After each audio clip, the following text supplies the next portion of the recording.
Have you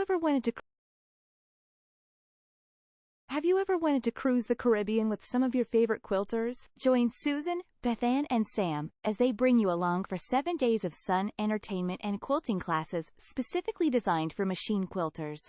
From edge-to-edge designs to intricate custom quilting techniques, you will be taught, inspired, and ready to go home and complete all your UFOs in your sewing room. Join us January 18th through 25, 2025 on the Celebrity Equinox. Visit www.sbsexperiences.com for more information and booking links.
everyone, and welcome. I'm Susan Smith, and you're in my studio, Stitched by Susan.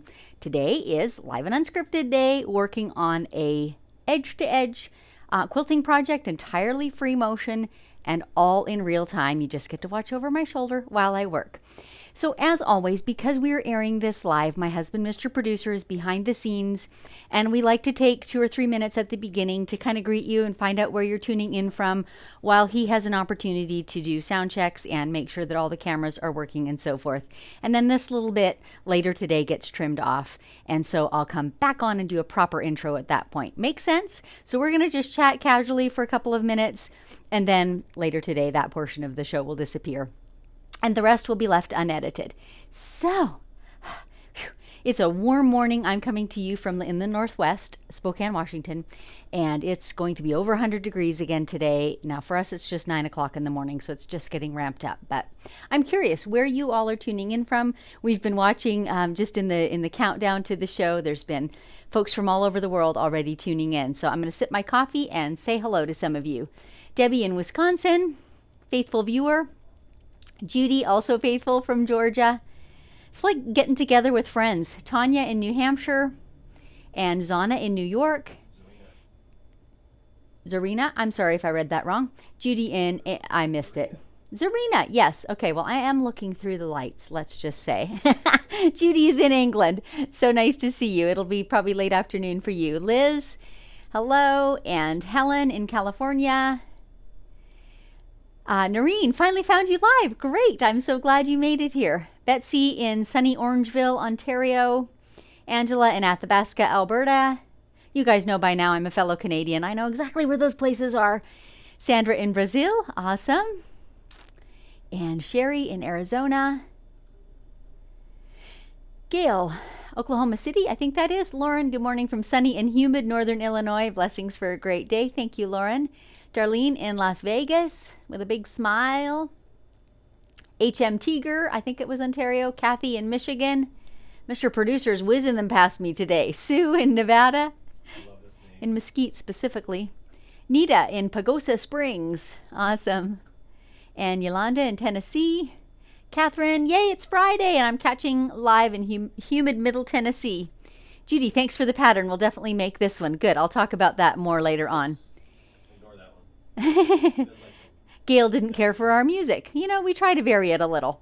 And good morning in Hermiston, Oregon. Can't believe I finally get to watch a live. I'm so glad you're here. Linda in Michigan. And Victoria, also in England, Staffordshire. I'll throw that one up. Betsy, if you've not already, check out Sam's Quilt Along on Quilting Curve Studio. Yes. We'll talk about Sam more later, too. I hate to do too much in this early part because it's going to go away. Amy, hello, and hola from Quito, Ecuador. Where was the one that I had? Oh, Mr. Producer's hunting for a specific comment here. Now, I'll get a sip of coffee while he does that, okay? So good. Okay. He's moving on to other things. Colleen, blistery hot Texas. Woo. Savannah. Oh, I can't even say your last name, but hi, from Montana. Petra in Austria, 30 degrees Celsius. Yeah, we have at least that. Carla in Burlington, North Carolina. Kat beating the heat in Southern California, hanging out on the Oregon coast. Ooh, good plan. Love the Oregon coast. Rianne, Olita, Atkins, Arkansas. First time to watch live. Welcome. And Simone in Ottawa, Canada. Diane in New Mexico. We actually had rain yesterday. Yay. That's so nice. Marilyn from the crossroads of the nation, Colorado, Iowa. And one more from our... Colo, Iowa. Sorry. Nancy, good morning from British Columbia, my home province. Yay, Nancy. Okay. How we doing for all the checks? Yeah. Good? We'll fly by the seat Okay. of our pants. Here's how it goes, guys. We're going to just take a tiny visual break, and then I'm going to start back into my good morning and intro, and we'll go on from there. Ready? For a degree of difference between the colors, I like to pick a thread that's kind of middle of the road so that it shows up reasonably well on all the fabrics. So if I use the lightest color, it's going to practically disappear on some of these light squares, right? But it's going to show up fairly highly contrast on these dark paprika ones. So I prefer the look of a mid-range color. So first I thought of this yellowy creamy one, which was better, but then I went even darker to this caramely color, which is similar to some of the pale yellows, but a little more caramel-like, a little more brown tones. But it's darker, obviously, than all of the whites and creams. And it's lighter than a lot of the paprika ones. So to me, that felt like a nice middle of the road. It looks good on the backing as well. So this is the one that I'm using. Again, it's Isocord 0651. So this is my bobbin filling spool. We'll just get those out of the way. And this is why I have two spools on my machine. One is just for filling the bobbins, and I've already got my next one full, so we're good to go. Let's unconnect our belts, and I'm going to get a drink of water, and you guys can ask some questions. Okay, are we on the main camera? Water is so good. Okay, questions. Here they come. Nancy, what's the difference between Super Chat and Buy Me a Coffee? Which one do you benefit from the most? Do you know the answer to that, Dave? Super Chat is YouTube based. Right, so it helps in the algorithm with YouTube. It helps in the YouTube algorithm, helps me to get seen, but takes a bigger percentage. But honestly, it's probably easier for you, so go with that one. Go with the Super Chat. I think that's easiest. Thank you, by the way, Nancy. Betsy, how are you going to deal with the vertical seam? Do you mean the vertical seam in the backing, Betsy? And the answer is, I don't have to do much dealing. I pressed it open, so it's as flat as possible on the backing, and it's laying nice and smoothly, so it's 100% fine. I have both a vertical and a small horizontal one in this backing. Has a few seams. Lauren, have you ever used Mr. Flynn's diagonal seam for backing? I use it quite often as the seam runs diagonal on the rails, and it also saves quite a bit of fabric. Actually, I have. Yes, Lauren. In this case, I wanted to match the print, and you can't do that as easily with diagonal. I'm sure you could if you spent enough time doing it.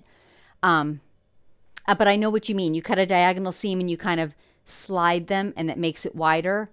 I have done that. It works really beautiful for like a baby quilt where a 45-inch width of fabric is not quite enough. You just need 3 inches more or 6 inches more. So I'm familiar with that, and anyone else can look it up. John Flynn was his name, and it's his kind of mathematical figuring of how to elongate a piece. Anyway, not suitable for this one because I did match my print very carefully. Olita, do you know if you can use red snappers on any frame? Love the way you load. Been using it so much easier.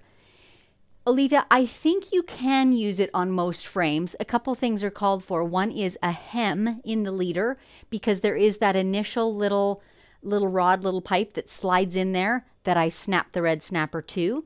So either your leader needs to already have that, or you have to put a hem in it. And then on my machine, I had to make a tiny adjustment because I've got a dead bar, a leveler bar at the back, and I had to be able to slide my red snapper through. So I had to make a tiny adjustment in that spacing. So that's something, if your machine loads that way, like think of any spaces it's got to slide through and make sure that that's okay in the rolling up process. There are a few ways of dealing with that. You could add extra backing and not have to slide through. There's a couple ways, but my way was to just elongate that space a tiny bit. Two-part question coming. Part 1, Betsy, who carries windline battings, and Julie, do you have a link to your source for windline batting? Just want you to get credit if I buy some. You know what, you guys, I will put a link in the description. I think is the easiest. I don't think that you've got my link, Dave. Well, it's windlinebatting.com. We're just, Mr. Producer and I are just conversing here for half a second. I don't think that I have a way of getting a cut on it, and I'm fine with that. So windlinebatting.com is her website. It is American made. The lady's name is Luann, who it's just one lady that owns the business. I don't know how cost effective it is for an individual to get a roll. You might be better off seeing if you've got a store that carries it or would order it for you. I know that I've talked a couple stores into carrying it because it is superior batting in my opinion, and when bought in bulk the way that I do it, multiple rolls at a time, it's very economical as well. So I love it. Note to self, I need to look into that a little further, and I tell you guys about it and then I don't really tell you how to get it, so sorry about that. I'll work on that. Okay, any more questions? Oh, yeah. Linda, would you choose the middle color shade even if all your solid squares are dark versus the light you have now? I don't know that, Linda. I think my answer would be, it depends. So I like to pull off 2 or 3 yards of thread and pool it and move it around and just see how it looks. Depending on your thread, that might make a difference. Like, I just can't give you a black and white answer on that. Just try different threads and see which is most pleasing to your eye. And different people have different preferences. You know, if you do a 2-color quilt, maybe you want a fun variegated thread. I don't know, just whatever appeals to your eye. Sandy, I missed the start of this. I'm in Kamloops, BC. Love my sit-down Bernina Q20. Where are you? I am on the eastern side of Washington State in Spokane.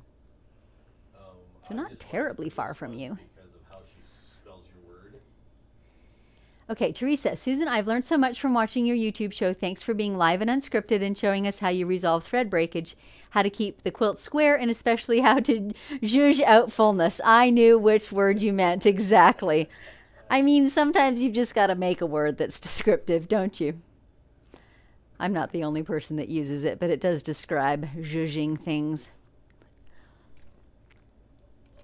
Gaynor, do you find that 100% cotton batting stretches when rolled on the frame? I don't have a really good opinion on that, Gaynor, because I almost never use 100% cotton. The very odd occasion a client will bring it. I don't stock it. Personally, I prefer the battings that have other blends mixed in with the cotton. So, Tammy, there are different names on the quilt. Are they blocks different people made? They are, Tammy. What a fun question.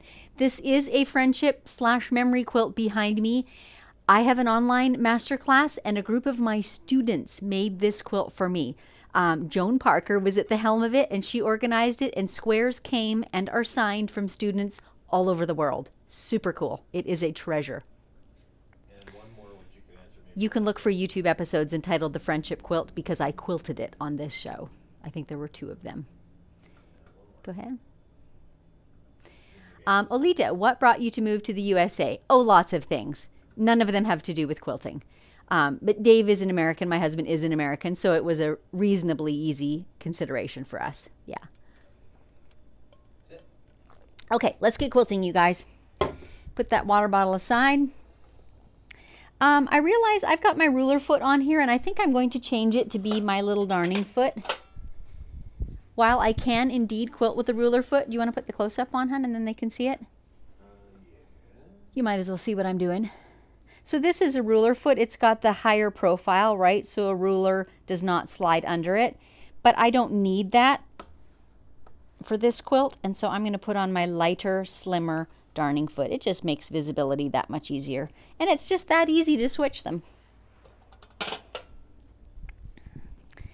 And I'm weird, I know, but I like starting in the top right corner. In truth, I can quilt from both directions equally well. I don't know why. I'm in the habit of starting this way, and I'm a creature of habit a little bit. So just tucking my side clamps on here. These also are by the Red Snapper people. They call them E-edge clamps. I do like them because they are long. They put even tension across the whole throat space. And there are links to most of the things that I use in the description if you're watching on YouTube, in the description box. And I call it Stuff I Use. And including these clamps, and the Red Snappers, by the way, are in there. Yes, I've been talking and not really doing all of my prepping. We also need our magnetic bars along the front because we've basted the left and the right and the top edges. Now we're securing this 4th edge at the bottom so everything is held in place while I'm quilting. Can't shift. And now we're going to dive in.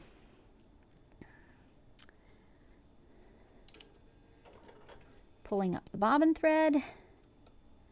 Trying to. There we go.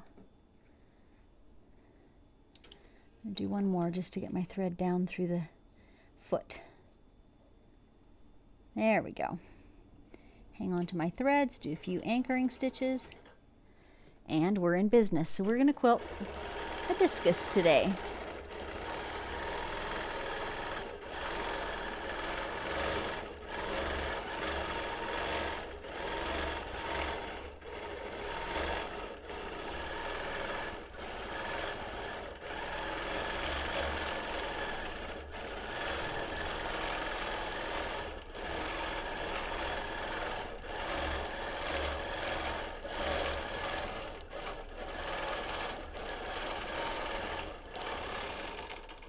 Oh, bobbin thread is caught somewhere. This is a reality show. So I could feel it pulling. It was pulling stitches tight, and the bobbin thread actually broke, and I don't know why. So I'm just reaching under to get my bobbin. And here you can see there is no bobbin thread showing. It is actually broken. Let's have a peek. Yeah, can you see that? It's wrapped around the spring like it shouldn't be.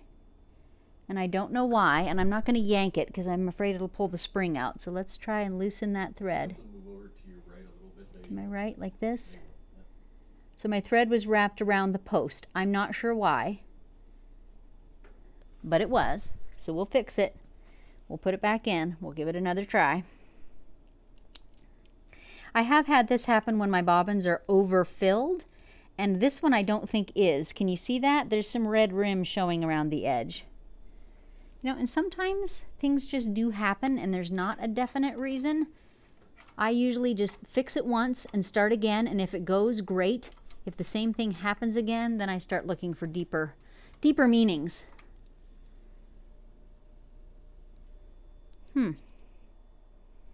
It's already wrapped again. What is happening here? So I'm pulling on it. It's pulling smoothly. I did not, since this adjustment, check it in my TOA gauge, but I'm pretty familiar with the feel of it. There we go. Now it's flowing smoothly. I can feel it flowing well. But I am going to undo a little bit of stitching because I felt that bobbin thread pulling. And I can, in fact, running my finger across it, I can feel there's a bulge and then that tight stitching. So I just want to undo a little bit of that. I don't even have to look on the bottom of the quilt to know. It doesn't look good. The bobbin thread will be pulled tight on the back.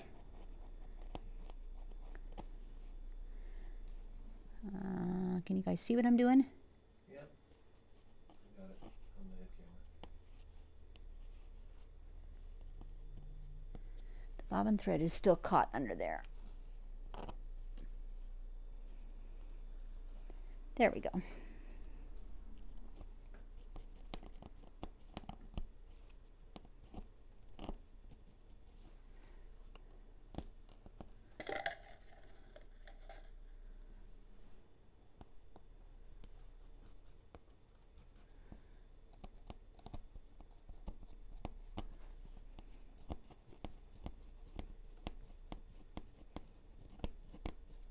Since I'm so close to my basted edge over here on the right, I'm just going to go ahead and undo that far. If I was further out in the middle of the quilt, I would do it at one of these points and I would just overlap some stitching. But since I'm this close to the edge, I'm just going to knit back over there.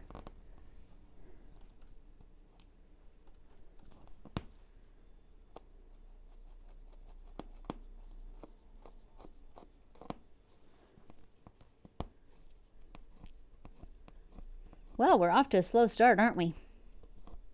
2 flowers in and we have a thread break. All right. Now I am kind of paying attention. I'm pulling up my bobbin thread here, and as I pull on these threads, I know what that should feel like. And if that sounds like a weird way to think about it to you, watch some of the videos in my series, Know Your Machine. I don't think I can overemphasize the importance that I put on knowing what it should sound like, knowing what it should feel like, knowing what the thread looks like as it's feeding through. All those things clue you into a problem often before you have a violent thread break.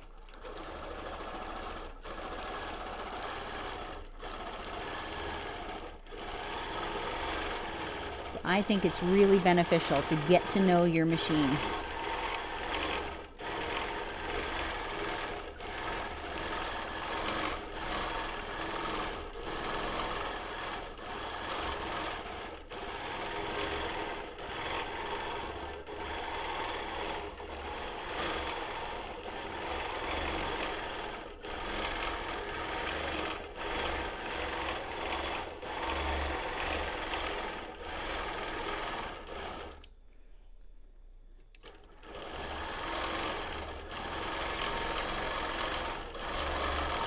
So we are up and away.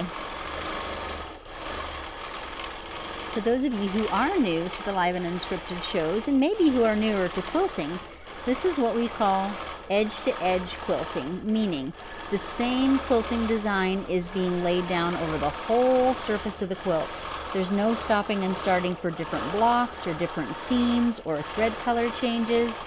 We're just quilting from one edge to the other. So quilters call it edge-to-edge, and sometimes we call it all-over quilting, and those two terms are interchangeable.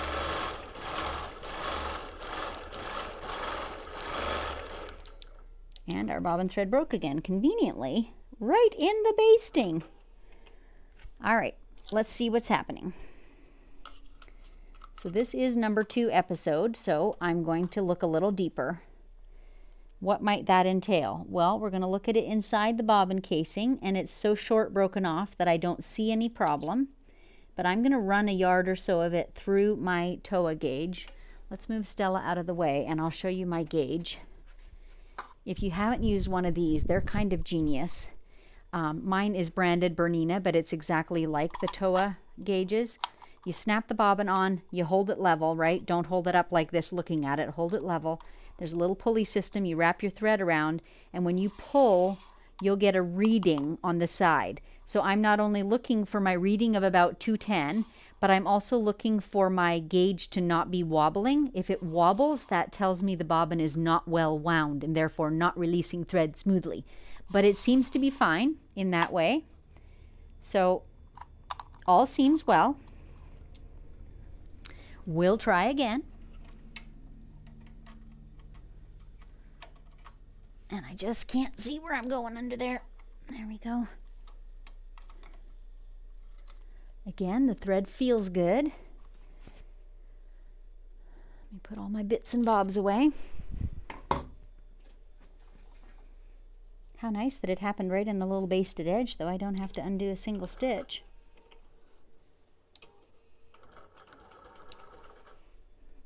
We're going to keep proceeding. Let's see, we were talking about edge-to-edge quilting.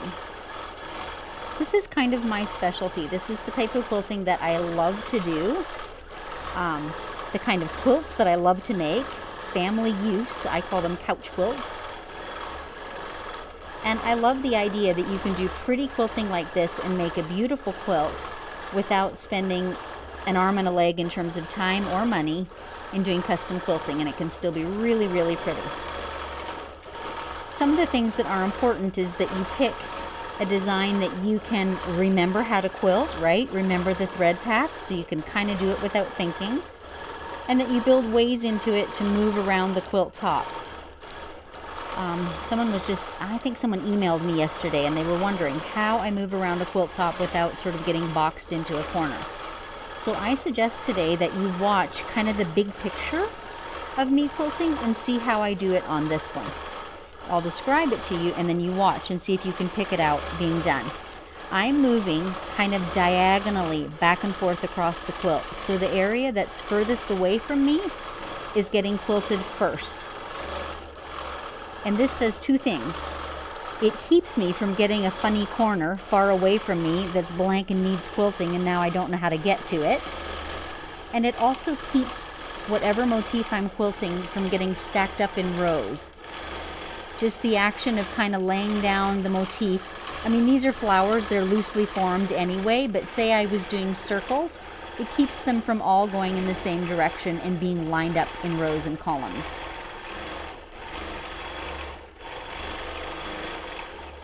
So you're going to see now I'm quilting at the far edge. For me, it's the far edge.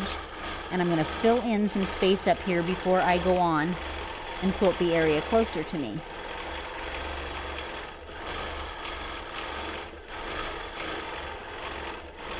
And that will keep me from having a corner way up here that's difficult to get back to.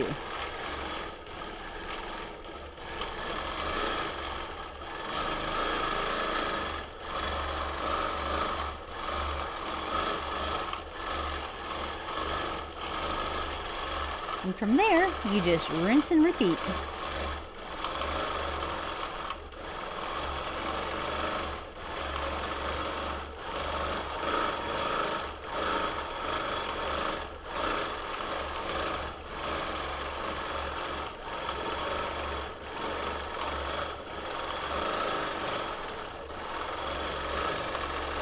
I'd love to know what you all are thinking of my caramel thread as you're seeing it across the different fabrics.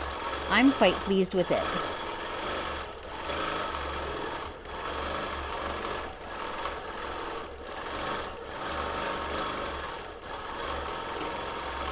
It's subtle, and it definitely carries on the warm feel that I have throughout this quilt.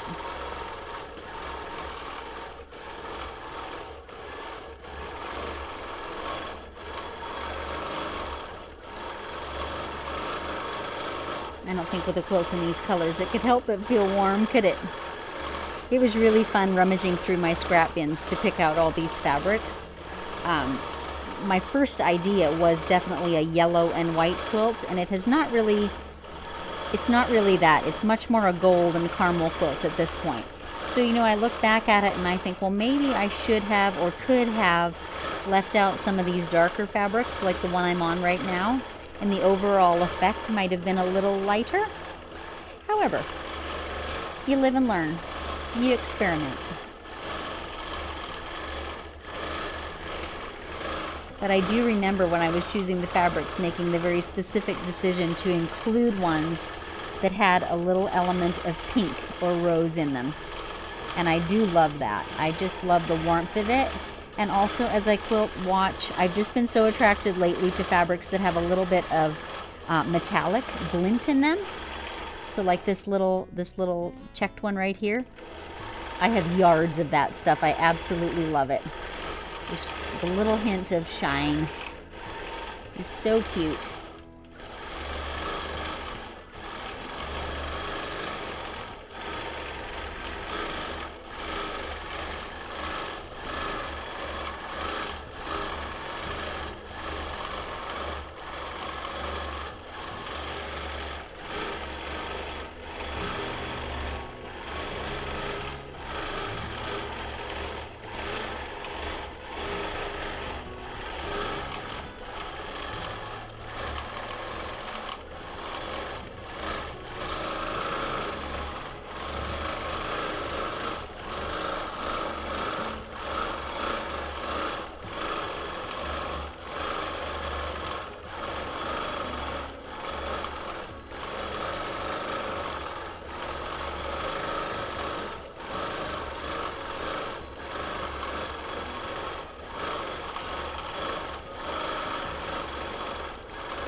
The little red lights that you're seeing near to my needle are the cameras that are mounted on my machine that are my stitch regulator.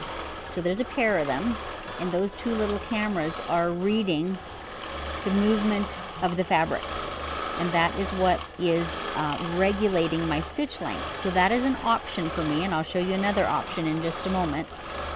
But if you're not familiar with that term stitch regulator, what it does is in some way it measures either the movement of the fabric or the movement of the machine, depending on your brand. And so you tell it, I want to get 10 stitches per inch, which is what I've got mine set at right now. And you can hear the motor is speeding up and slowing down as I speed up and slow down my movements a bit. And it's trying to keep a consistent 10 stitches per inch. Now, I did say that's an option. The other option we call constant or manual mode, meaning I will tell the motor to go at a certain pace and therefore the needle at that same pace, and it's my job then to move at an even speed that will keep consistent stitches. So let's give that a try. Just get to a nice corner here and we will stitch on manual mode. Let's pick a speed that I like. I'm going to pick 1400. You might be more or less whatever. That's going to be 1400 stitches per minute is what my machine's going to do. That's what 1400 means. And can you hear the difference now? The motor speed is absolutely constant now. And now it's up to me to determine the stitch length by my movements. This is a great skill builder because it forces you to move smoothly and evenly. Otherwise you get great galloping stitches or wee tiny ones or a combination. And you certainly don't have to start out at this speed. Start much slower. Get comfortable with it. This is definitely my preferred way to quilt. I like the sound of it. I just enjoy it. And there's occasions for both. There absolutely is. But when I'm quilting edge-to-edge designs like this, when I'm just meandering, doodling over the whole quilt surface, I love to have this constant mode on.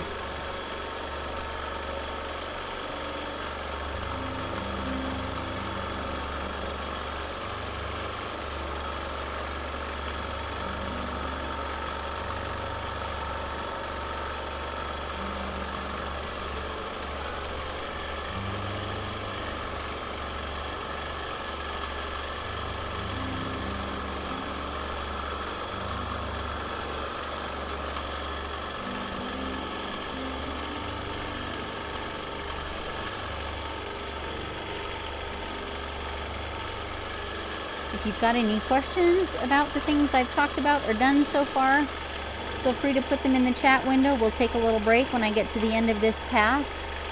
Remember to put a QQ in front of them, please, so that we can find them. And also, there's still time if you want to share this episode with any of your friends that you think might enjoy this style of quilting and this style of show, whereby you just get to watch in my studio as I work. And I would love if you would give it a thumbs up if you are finding this information helpful and useful, and subscribe to the channel. That's what helps it to grow.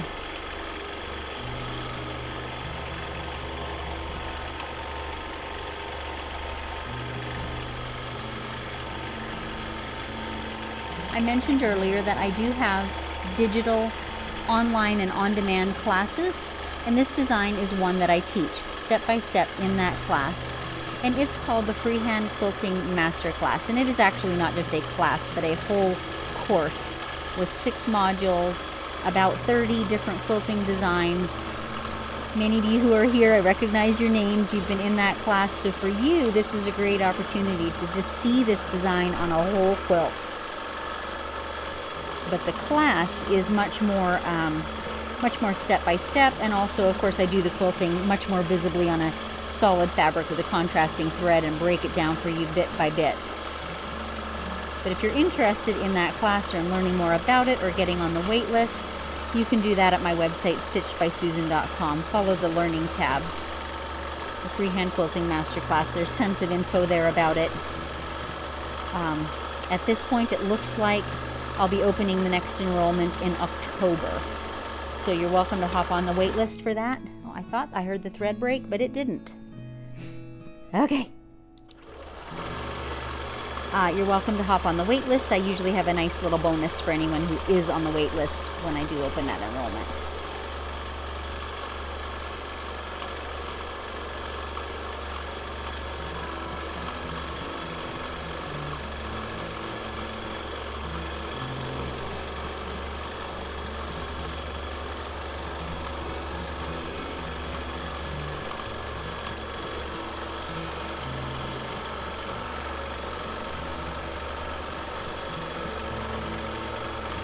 Check out the little shiny crowns on that yellow fabric. Super cute. A number of these fabrics I got from Stitch House, Texas. I was there teaching a few months back. And they carry quite a lot of, I would say, contemporary fabrics. And quite a few of these are Ruby Star Society. Like this little golden one right here that I'm quilting over. Love it, love it, love it. Is one of the fun things about traveling and teaching in some stores. I get to see ones that are different. I'm fortunate to have some great quilting stores nearby me, But still, there are so many fabrics and so many designers out there. No one store can do it all, or even a fraction of it. So it's quite fun to get out and travel and see what others offer. And Stitch House definitely has a lovely selection of more contemporary type fabrics, and I love them. And then I mix them in with the one that I'm on right now. This floral is very, very traditional, calico looking, and they all play happily together, which is very cool.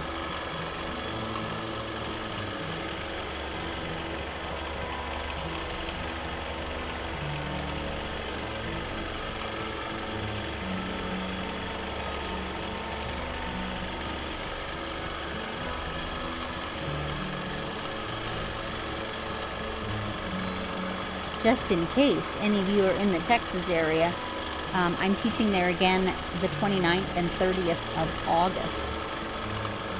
And it is a machine quilting class. Some of it will be free motion and some of it will be an introduction to ruler work as well. So 2 days of chatting with quilters and quilting alongside each other. Yeah, so if you're in that area, give them a buzz.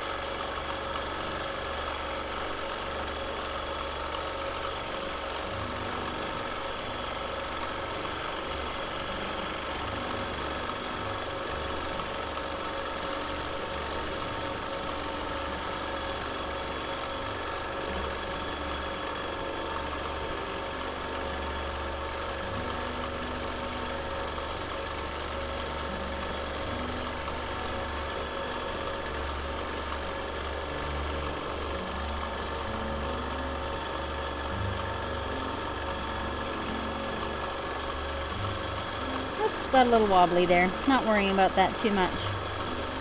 That's how sunflowers grow, am I right? Petals get a little bit twisted. It's nature.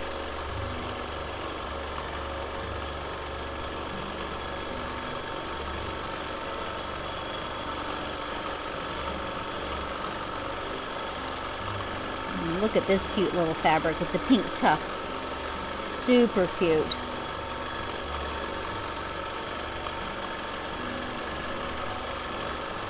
This is like a trip down memory lane, quilting over these and thinking, where did I get that one? What was that one a scrap left over from? I love scrappy quilts for that reason.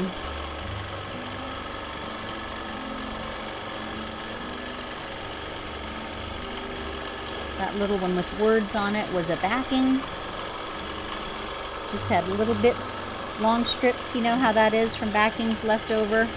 A perfect addition to a scrappy quilt.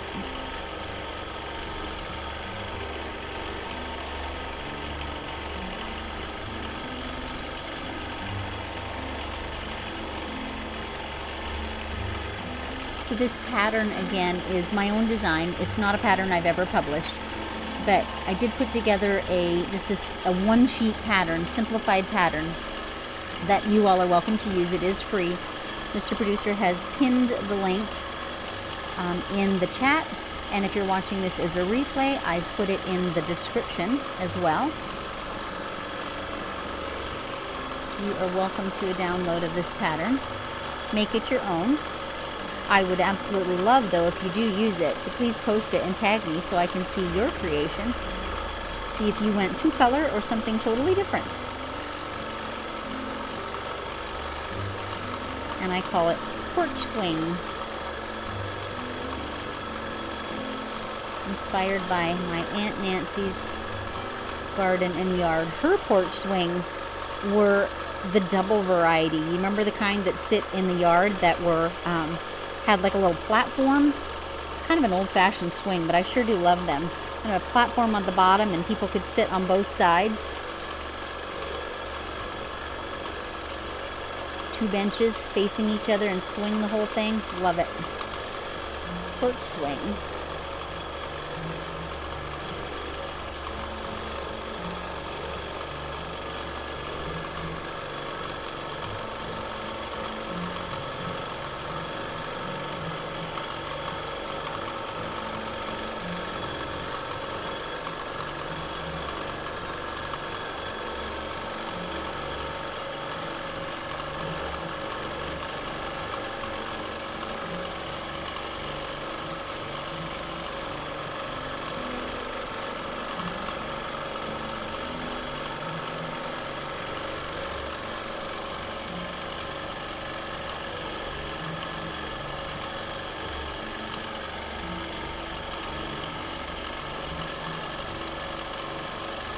We are approaching the end of this pass, so again, pop in your questions or comments if you have them.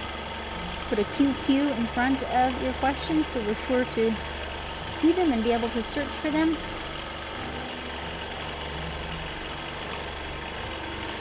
These little question and answer periods, by the way, serve two purposes. When I'm quilting at home by myself, I do take a little pause between each advance of the quilt, right? So this is one advance or one pass, filling the whole surface of it. And then when I advance it to do the next one, I think it's really important to take a physical break. Roll the shoulders a bit, walk around a little bit, get some blood flowing. So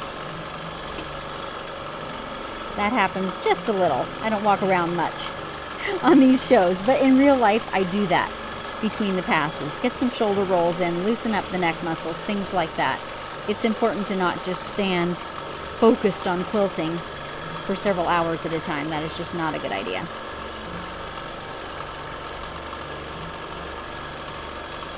We could start a little exercise program between advances, couldn't we? Not. That would not be me. Susan out there teaching your yoga stretches. But maybe one of you could.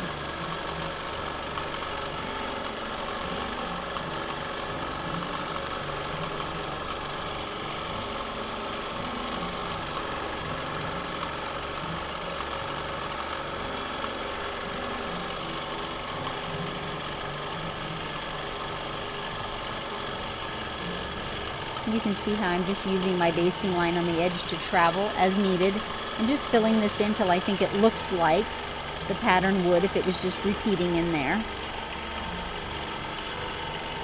And then I'll use the same method to travel back out, back to my new area down here. Way down here.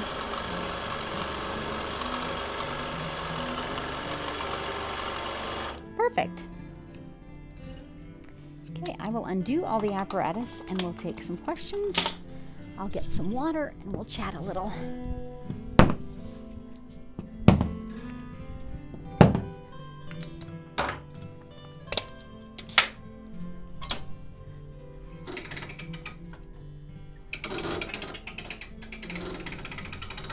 And notice I've just left Stella, the long arm, needle down. She's just advancing with the quilt. That's not a problem. Okay, got some questions?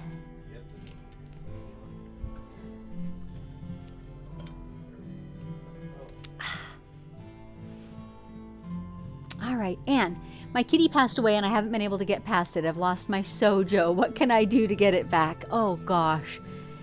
I don't have a magic answer, Anne. Give it a little bit of time. It's so tough losing a pet that is a companion. I know it is. Don't rush it. Sue, you're not far from me. I'm in the Columbia Gorge along the Columbia River. Do you machine quilt as a business? I have 2 quilts I need to have quilted. Yes, I do edge-to-edge quilting as a business. So reach out to me via email and we'll talk. How's that? Susan@stitchedbysusan.com. Gaynor, love your new ring in your index finger. Did Mr. Producer spoil you? He did not. I had to spoil myself. He does spoil me, but he doesn't usually buy me jewelry.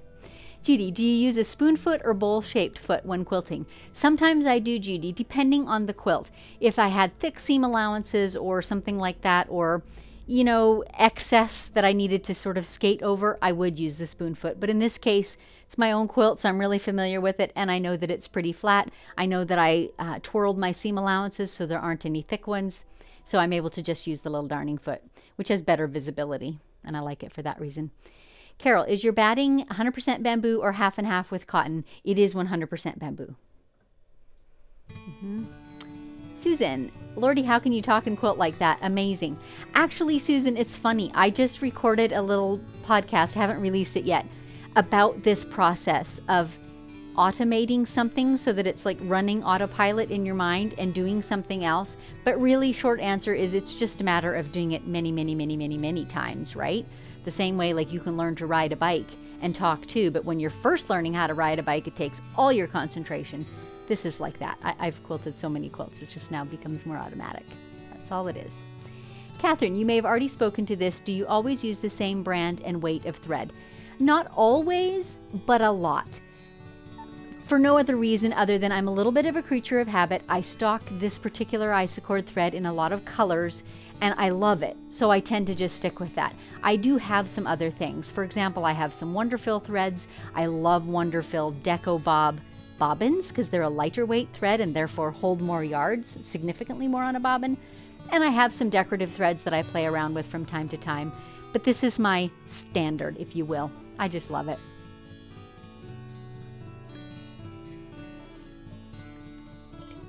Do you ever have trouble quilting metallic type prints? I haven't had, no. Now these are not, they're not significantly metallic. In other words, they don't have a vastly different feel. So, but I haven't had any trouble with them, no. Victoria, if you were quilting this semi-custom, not edge to edge, how would you quilt it? Oh boy. I really honestly didn't put any thought into that. I would probably quilt the more significant things in the lighter colors because they show more than the more printed darker colors. But other than that, like, I would have to spend a little time thinking about that one. Sherry, how big are the flowers? I like this design but have trouble getting the dimensions to look good. You know, for me, it varies a little bit from quilt to quilt. This one, the prints and even the squares, the finished squares are 2 inches, so it's on the smaller side. So my flowers are, oh gosh,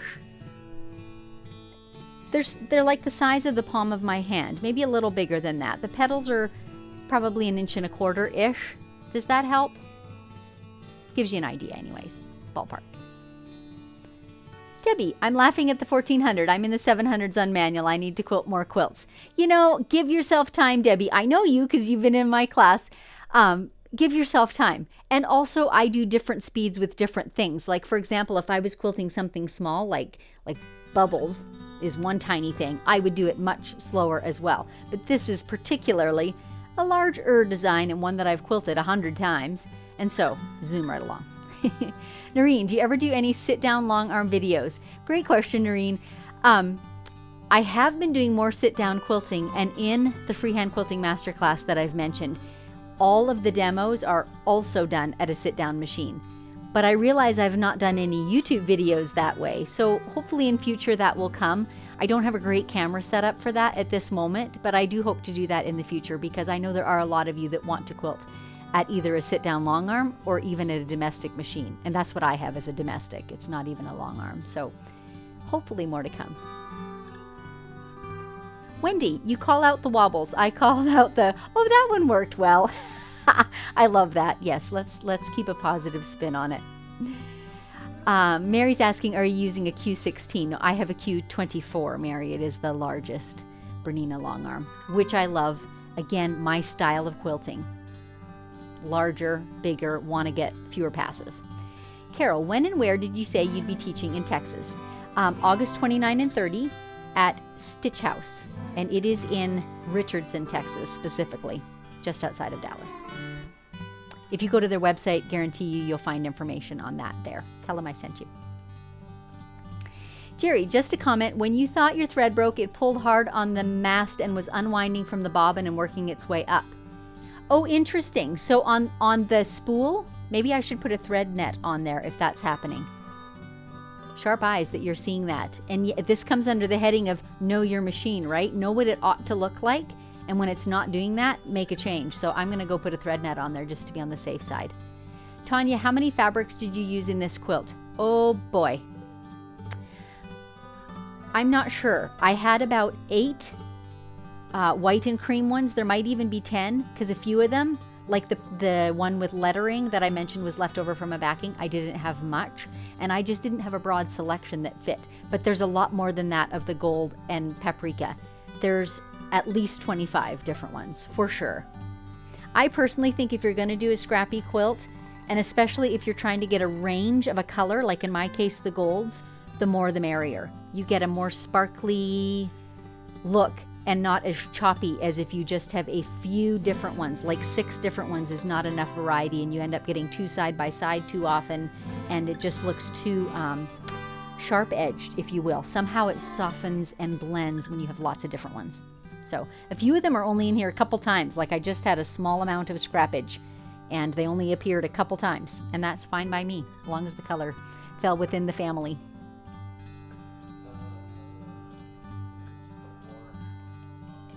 Vanilla yogurt. Do you offer printed sheets on your quilt patterns? This one is a printed sheet. It's a PDF that you can download and print. Oh, do you mean my quilting patterns? Oh, I'm so sorry. Now I'm catching on.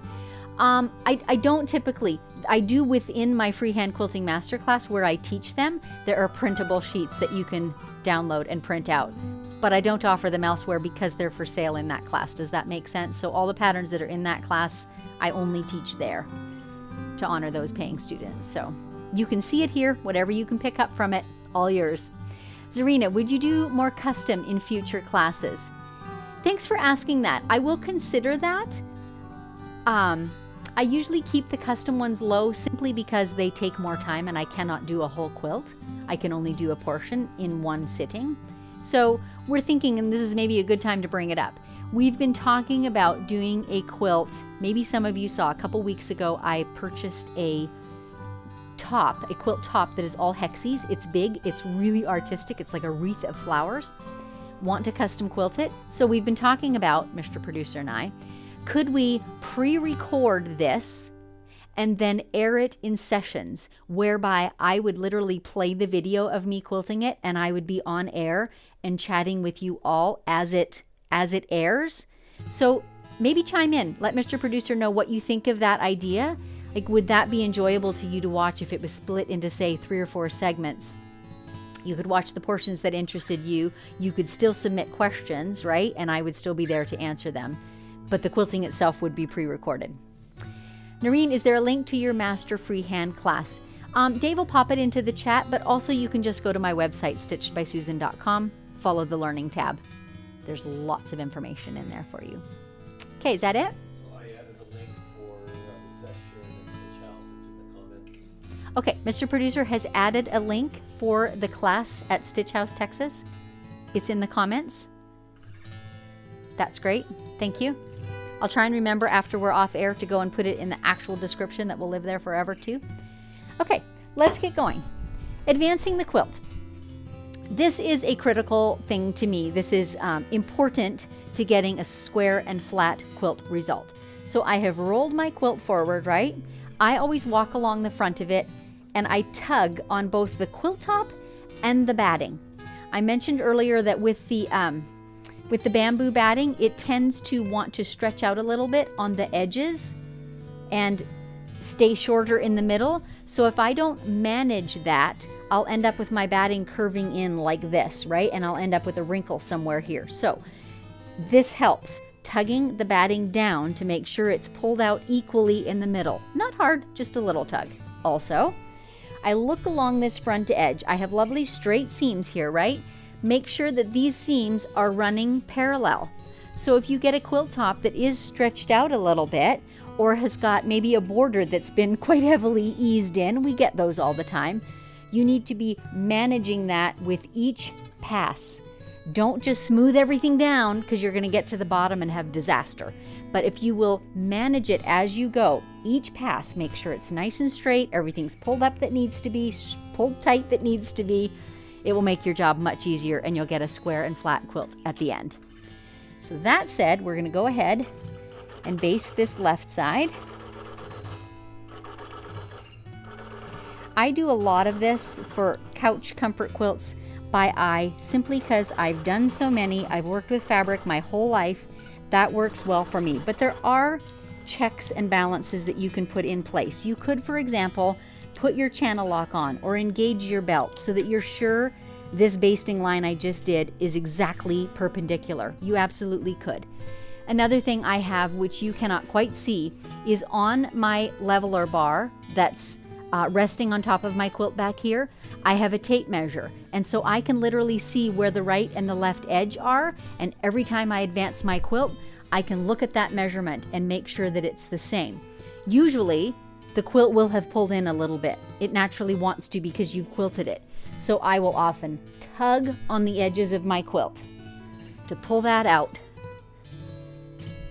And that helps me keep a square quilt as well. That's really important when you're doing a digital design. I mentioned earlier that I do have Qmatic on my machine, which is when the belts and the computer lays down the design. It's really important that you keep your pass exactly the same width as the pass that came before, or the pattern won't line up correctly.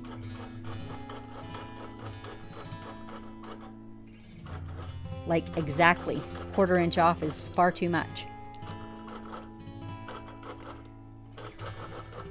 So you can see I'm grasping the edge with my fingers and pulling it under the needle because I'm watching this as wanting to push out in front, right? That happens a lot when you've got quite a lot of seam allowances. So one way to do that is pull on it as I'm doing, use your thumbnail, whatever you need to do to just pull it under the needle a smidge faster. It doesn't take much, but it helps to keep the whole thing nice and flat.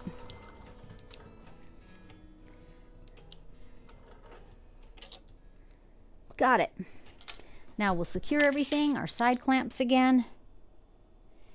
I like to baste before I attach these clamps so that all the layers are sewn together and then they're all getting exactly the same tension on them.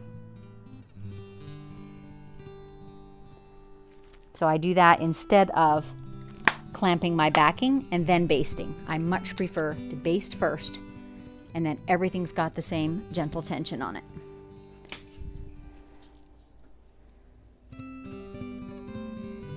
And I did mention I love these side snap or side clamps because they're deep. They're the depth of my throat space, and so they put even tension on the whole quilt. And then I lay down my magnets, my magnetic bars. So again, all 4 sides are secure.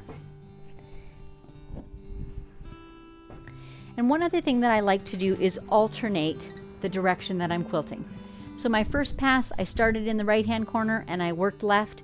Now I'm going to start on the left-hand side and work right. It just keeps the flowers from all looking like they're in a stiff wind, all heading in that direction, right? No matter what design you're doing, it just is one more way to randomize things, and that's a good look. You don't want people to be able to see when they look at your quilt, you know, oh, I can see where her quilting path was, what direction she was quilting in. Random looks much better.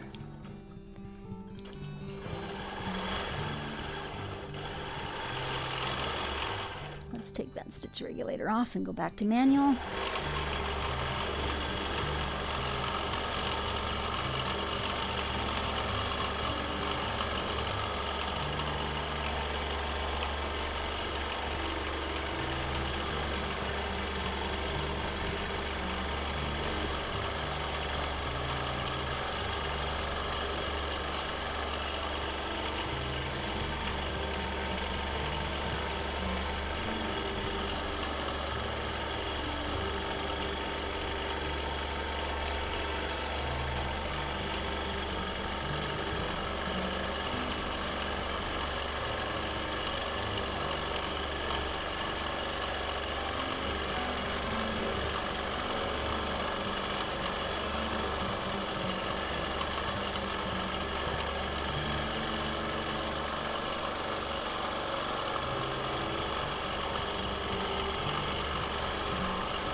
This little chair cane fabric that I'm going over right here is from a line by Juicy Juice.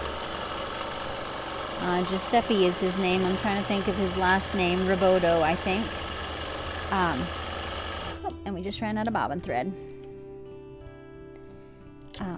This particular line of fabric was inspired by his Nana's furniture. And so the cane fabric comes in several colors. See it right here? But this one happened to be that perfect pink and gold to suit my fabrics on here. So what I do, as you saw, my bobbin thread, I just go till it runs out. I don't try and read how close I am to the end, etc. I just go till it runs out, and then I back up to a corner, which in this case happens to be a little way around the spiral, simply because the last few inches won't have had any tension on them, right? As the last couple inches were running up toward the needle. And so you have to undo, 3 or 4 inches at a minimum. And then I like to do my join at a point. It's just, I feel like it's more secure. And so I've backed up, can you see that? I've backed up almost to the point of this spiral, and I'm going to start stitching again at the point, overlapping a few stitches, and that's going to make it all pretty secure. I've already wound my bobbin because I think ahead that way. Okay, you guys, I'm going to do something unusual here too when I do the bobbin check. I have simply got to take a bathroom break, so I'm going to ask Mr. Producer to put some pretty music on for you, and we'll come back in, what, 3 minutes? Okay, he's going to play for you guys a little tiny cruise recording while I'm gone, and I promise I'll be right back, and I promise I'll turn the mic off too.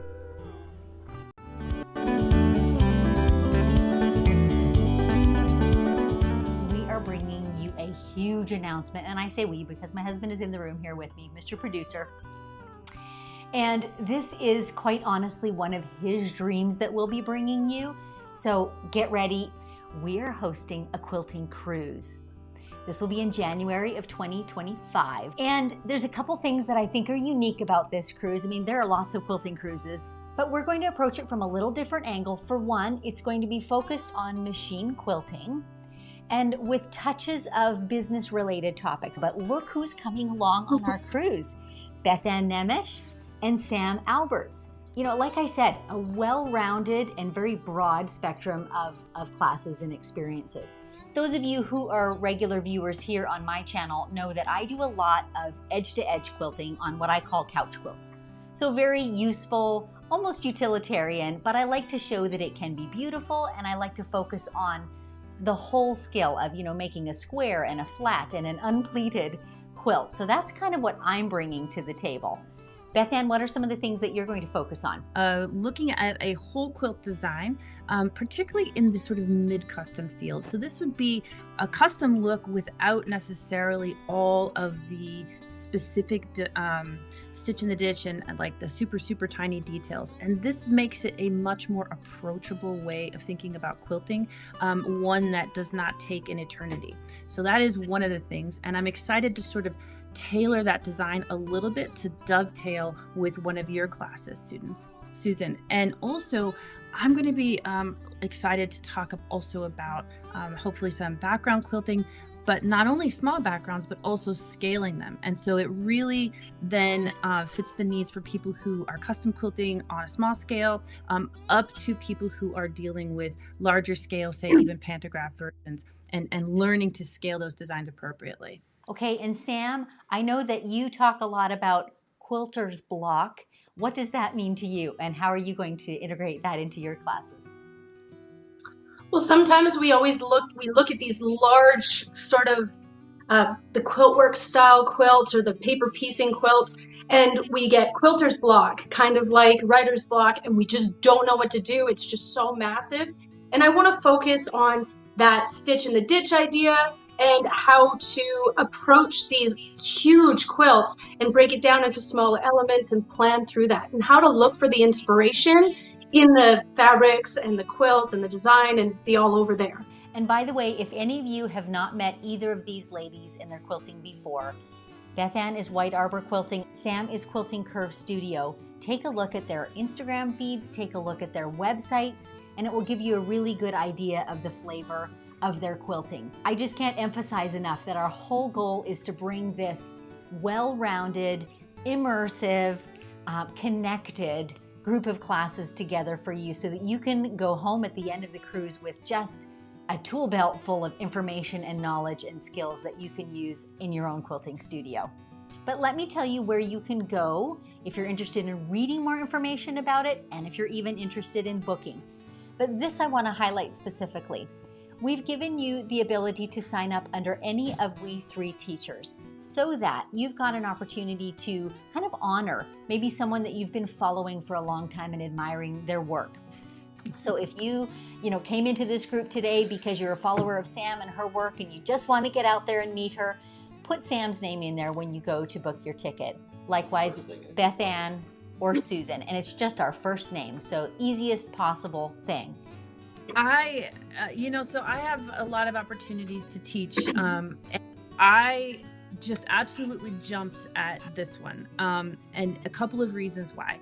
I'm super excited about 2 specific things. Number one, I think the recording thing, then take it home and really integrate it into whatever they're thinking about.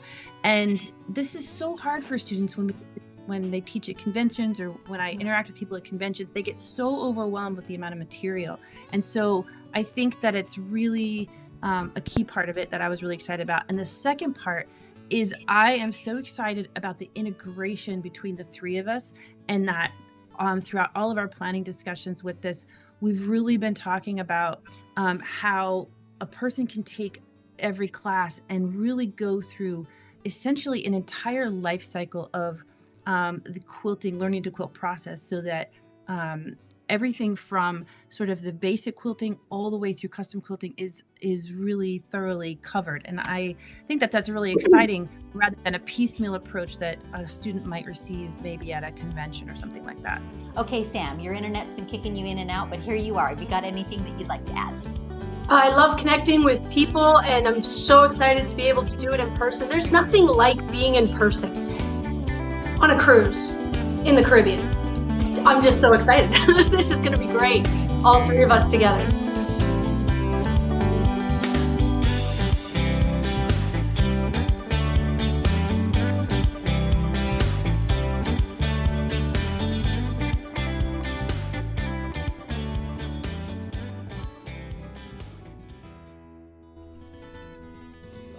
Okay, we're back at it, you guys. Hope everyone had a nice little break, and remember to do some shoulder rolls. I joined up my thread again. I just overlapped a couple of stitches, did a couple of lock stitches close to each other. I do not take the time to tie and bury my threads on couch quilts like this. I just do a solid lock stitch sort of anchoring and call it good.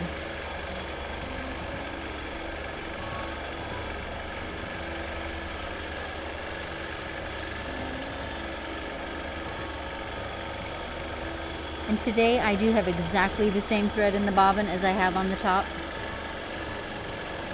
Some days, as I mentioned, I do love Deco Bob bobbins, but I have them in limited colors, and I wasn't thrilled with any of them on this particular backing. So I have the same thread, isocord, 100% poly, 40 weight, top and bottom.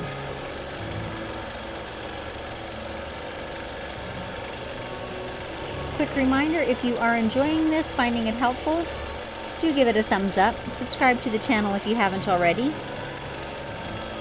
Click the handy bell for a notification if you wish. I do send out newsletters, generally the Wednesday before these episodes, with a photo of what I'm doing and kind of what the topics that I anticipate being included are. So if you're not already signed up for my newsletter, consider doing that too. And you can do it, let me see, there's a newsletter link in the description. You can also do it at my website, stitchedbysusan.com. If you go to the website and just stay there for a few seconds, I think it's 10 seconds, you'll get a little pop-up. You know how that works. Those are all ways you can join the newsletter. So some of them do talk about upcoming live and unscripteds like this one. And the newsletters in between, I try to give some really solid quilting encouragement and tips and advice. So it's all about machine quilting by and large.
Someone typed into the comments, don't forget your thread net.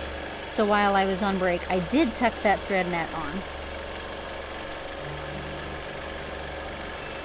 I go through spurts. Sometimes I always use it, sometimes I don't for a while, and then something like today will come up again where there's wobbles in the thread, and I think, oh yeah, thread net would fix some of that.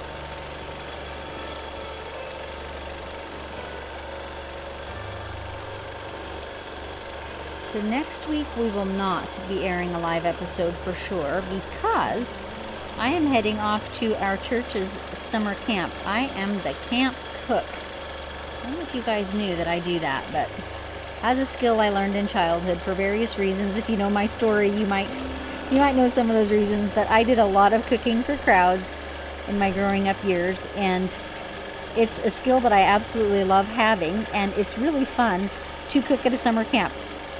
I think this is year 12 for me. And some years I do 2 weeks, a week of youth and a week of kids. This year it is just one 5-day week. So yeah, Monday morning I will be bright and early off to do that. So you won't hear much from me next week, let me tell you. But it is quite a fun thing because it's so different from what I do in my day job, you know, with fabric and patterns and emails and things like that, and so it is really like a change. It's crazy hard work, but really a good change from what I typically do. So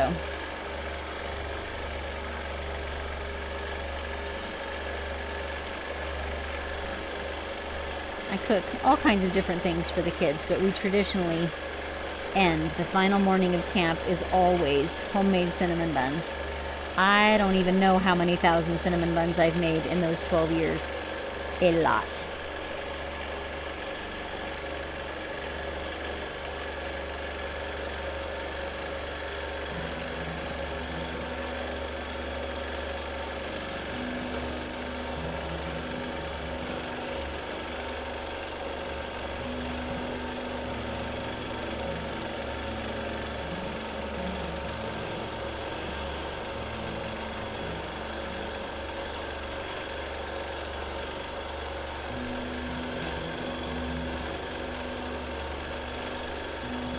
So I'm curious, whoever of you is sharp-eyed enough to see the thread wobble, are you still seeing it? Because I am still hearing every so often that little jerky sound that makes me think thread break, and I kind of flinch, and yet I don't see any differences in the stitches.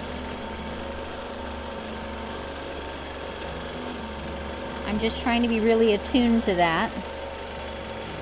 Because if I do see any irregularities, I will quickly stop.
It may just be when I'm going over a seam that I'm getting a slightly different sound, but it doesn't happen with every seam, so that is a little puzzling to me. Stay tuned, and I'll certainly keep my ears tuned.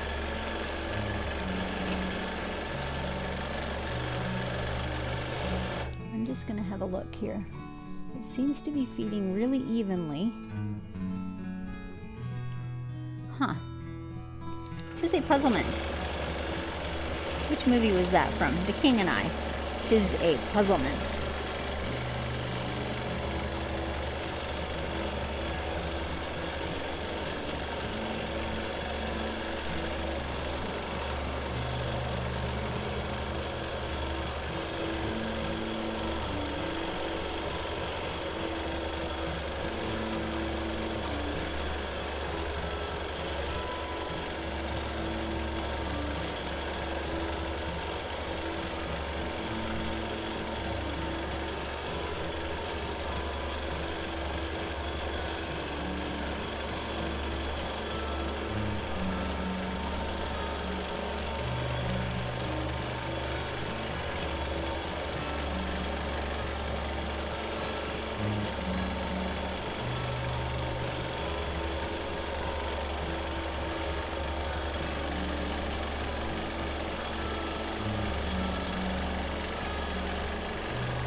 I would love to hear from some of you who are new to my live show, but even more so are new perhaps to the idea of quilting edge to edge all over designs.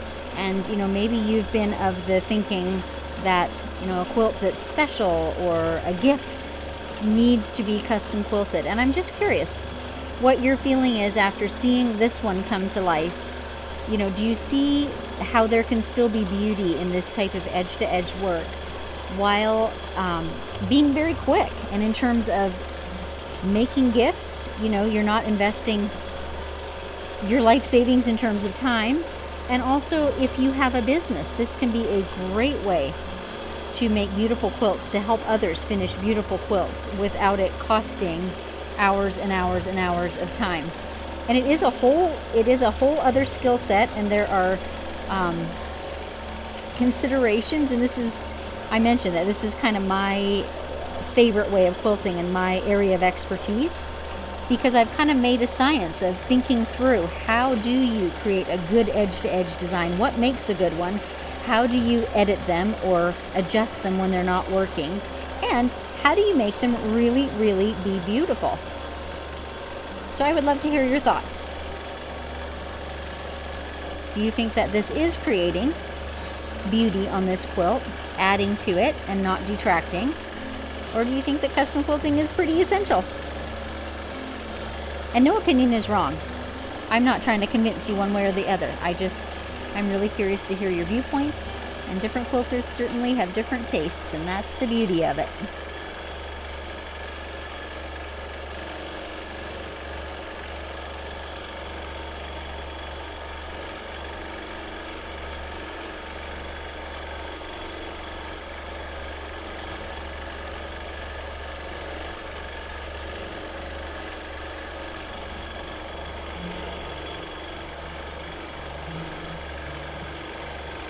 I think that in recent years, it seems like there's a real onset of digital or computerized quilting, and with the popularity of that, has been a broader acceptance of edge-to-edge quilting. But of course, my particular taste and style is to do it freehand, and so that is a skill set, one that I absolutely love, but I do love hearing from other quilters. This idea of learning how to repeat a thing over and over again and be able to do it almost without thinking, to be able to make it very regular and uniform. But it is so fast to be able to just load a quilt and start quilting and not have to plan out repeats or sizing or spacing, because all of that is done by you, the quilter. I see a ton of advantages, that's for sure.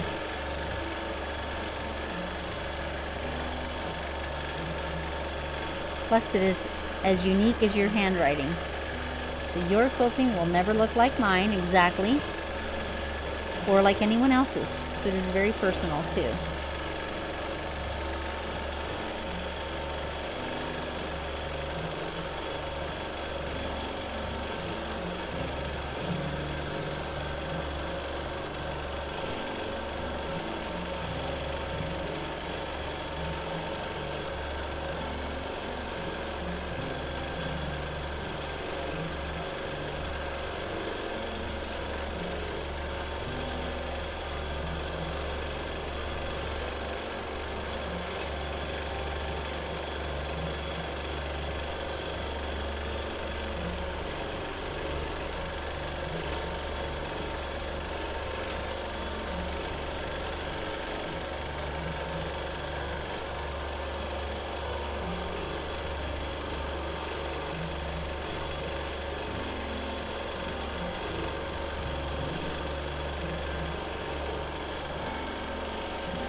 Thread tails off the quilt there. We're nearing the end of this pass, so great time again to type in your questions or comments. Quick recap. This is live and unscripted, so without any editing and in real time, I'm quilting a whole project. I'm using my own Hibiscus design, entirely freehand, edge to edge or all over. And also the quilt that I'm working on is my own pattern, and I call it Porch Swing. And Mr. Producer has pinned to the top of the chat a link for the free downloadable pattern. There is also a link in the description if you're watching on YouTube. It is a one-sheet pattern. It's quite simple. It uses very common sizes and straight seams only. So yeah, there's a link for that free pattern for you.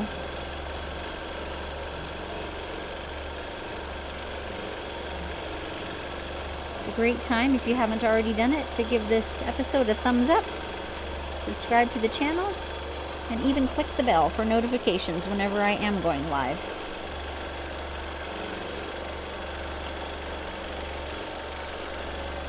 I sure do appreciate those of you who come regularly. You are faithful viewers. It is really fun to see your names pop up, though we've never met each other in real life. I feel like we are quilting buddies.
And there we go. We'll park needle down.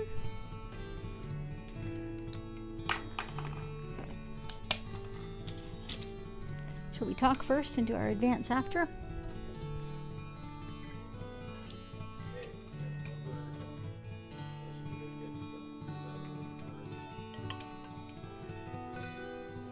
Okay, apparently there are some cruise questions. Is the cruise sold out? It is not. There are still some rooms left. Some certain room configurations, like a quad for 4 people, are sold out, and the VIPs are sold out. But go ahead if you want one and put your name on the wait list. There's an email address provided on the website, so you can email us and we'll get you on that wait list just in case someone else cancels. More cruise questions. How did you get your ruler tape adhered to the bar so it stays? That's an easy one. I used 3M double-sided tape, just your office variety, and I just started in the middle and did sections of tape and then put sections of the measuring tape adhered to it. And it's been on there for 1.5 years and has never moved at all, so it does well. Do we do any hands-on long arm quilting during the cruise? There will be some, because we have 2 long arm machines, so we're still kind of working that out with everything long arm is providing the 2 machines. So there are going to be certain hours where those machines will be available, and we're probably going to do some sort of rotation schedule that you can sign up for so that your spot is held for you. So there will be a little. I don't know that there will be a lot. The classes are not hands-on. They are lecture, big screen style. Laurel, how did you get your... Oh, we did that one already, hon. No worries. Noreen, do you bury your threads or just knot and cut them? I don't bury them on this style of quilt, Noreen. I make sure that they're secure, usually with lock stitches, and they often overlap what came before by a few stitches. So by lock stitches, I mean 4 or 5 stitches very closely spaced together, and then I just trim the threads. Gaynor, your points are perfectly pieced. Any tips? Well, Gaynor, these are nice straight seams, and so I worked fairly hard when I was piecing it to, iron some one way and some the other, so that when I joined them up, they nested nicely together, and I could use that nesting to bump them right up against each other. But these are all, just straight 90-degree seams. What stitches per inch are you using? I have my machine set on, at the moment, silly me, I'm stitching mostly in constant mode, so I have it going at 1400 stitches per minute. But I like 10 stitches per inch, so I'm trying to achieve that similar size with my movements. Linda, cinnamon buns, will you share your recipe? I'm absolutely willing to share it. I'm not sure where the best place is to put it. I might have to put it in my newsletter. Make sure you're on my newsletter. I'll make a mental note to that. Maybe even next week. Yeah, sure, there's no secret to it. Zarina, I stole your idea of the 2 cups at the top of the machine. It's genius.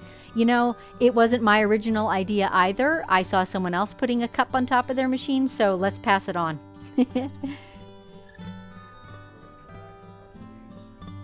Anne, sorry to ask, I'm sure you told us at some point, but how do I sign up for the newsletter?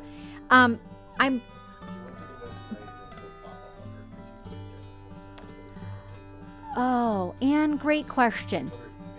You know what? The easiest way is email me, susan@stitchedbysusan.com. But I think in my description that attaches to every YouTube episode, I think there's a newsletter sign up there. But anyway, email me if you can't find it. I'll get you on. Or go for the free pattern. That will pick up your email address and that will put you on it too. Alita, do you ever make a whole flower? Not usually, because I'm always trying to put it next to something that exists, right? So I absolutely could, but then it's going to jut out into the quilt and then I've got to be able to get around on all sides of it. Does that make sense? So more typically, I'm nesting partial flowers against what came before. That's my reasoning there. So you had asked about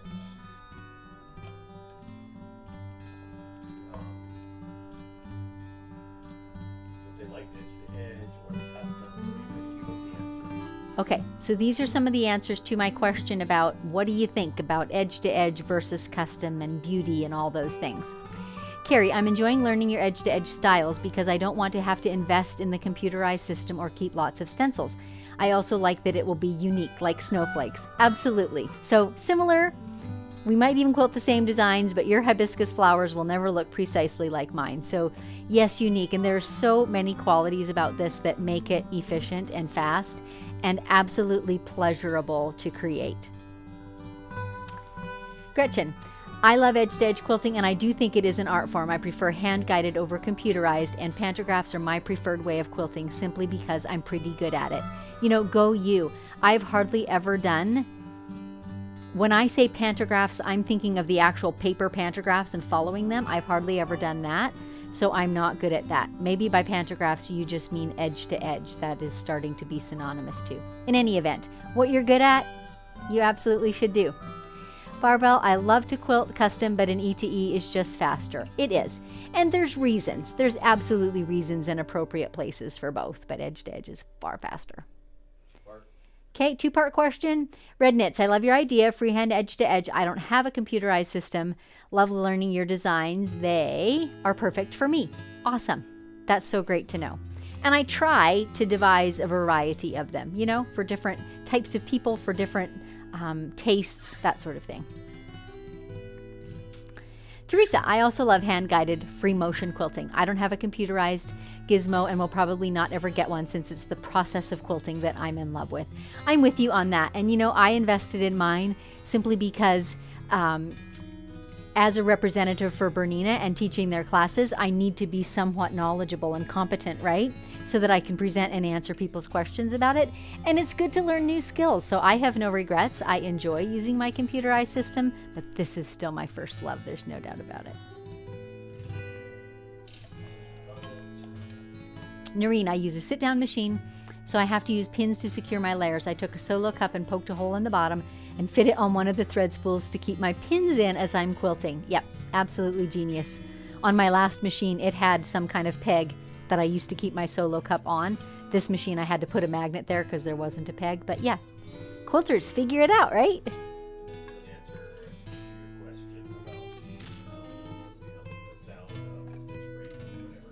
Okay. So this is my question that I was asking about the sort of pop that I was getting in my thread. Sandan, sometimes to me it sounds like your needle's getting dull. Maybe it's just when you hit thicker seams. You know, not a bad idea. Maybe I'll just pop a new needle on in case. I put a new one on yesterday, but I was also working on a batik quilt, and they're notorious for dulling needles rather quickly. Pick and Stitches, Kelly Olson. Susan, thank you so much for being a great teacher and giving us the confidence to do free motion quilting. I cannot praise the masterclass enough. It was amazing. Thank you for that, Kelly. I appreciate it. And Carrie's asking what is the next time frame for the masterclass. At this point, I believe I'll be opening enrollment again in either late September or early October. So this fall is the plan. Diane, this is a beautiful piece. I'm new to my used quilting setup and I'm so intimidated by it. You show me that it's easy with practice, practice, practice. Thanks. Diane, you're my kind of person. Because this exactly, as I said in the beginning, this is what I wish I had had when I was beginning. Just this sense of, like, is it okay to do this? Or can I take that shortcut? Or how should I do this? And no one was out there showing that reality. Honestly, I don't think there's many people out there showing it now. You see sped up videos and you see clips of the pretty parts or the finished and it looks so magical. I mean, this is what it really looks like and this is how long it really takes. And it's absolutely my goal to be an encouragement to you and answer any questions that you have and just show the process, the reality of the process. It's a reality show for a reason. Betsy Ryan, I could see combining the two, E-to-E in the body of the quilt and custom in the borders. And absolutely that's an option when you want to up-level something or add a little personality to it. Yeah, the options are entirely up to you. I would like to see how you prep, square your quilt before you begin to quilt it and your squaring process after you quilt it. I don't prep or square up a quilt a whole lot before I load it, other than I assess it and I know what I'm facing. So in this case, it's my own quilt. I was pretty confident it was pretty square. But a lot of my client quilts that come in possibly are less than, right? So I like to assess it, which sometimes just means laying it on the floor and looking at it, but often will mean measuring. You know, if the borders are visibly wavy or things like that, I need to know which direction, you know, I need to be easing in, how bad it is, what those measurements are. So that assessment is important to me. In terms of squaring up after, I don't do a ton of squaring after. I do that as I'm quilting. That's why I have my tape measure, which I use more when I've got a quilt that's challenging. to bring things into square, to bring in any of the excess that I need to. And I based all of the edges. So when I unload it from the long arm, I trim as a service for my customers. So I just take a long ruler and I trim a 1/4 inch outside of that basted stitch. So even with the edge of the quilt. And it's pretty square because I've done all that work while it's on the long arm. That's my method, yeah. And thanks for being so engaging with your audience. It's great feeling like you're part of the program. You are. You're part of the show, Anne. Thanks for being here. Okay, that's it for questions. We're moving on, people. We still have at least 2 passes. Yeah, I think so. So, off come the magnets. You do not want to stub your toe on these, so put them far enough away you won't bump into them. Ask me how I know this. Also, you don't want any 2 of them to stick together.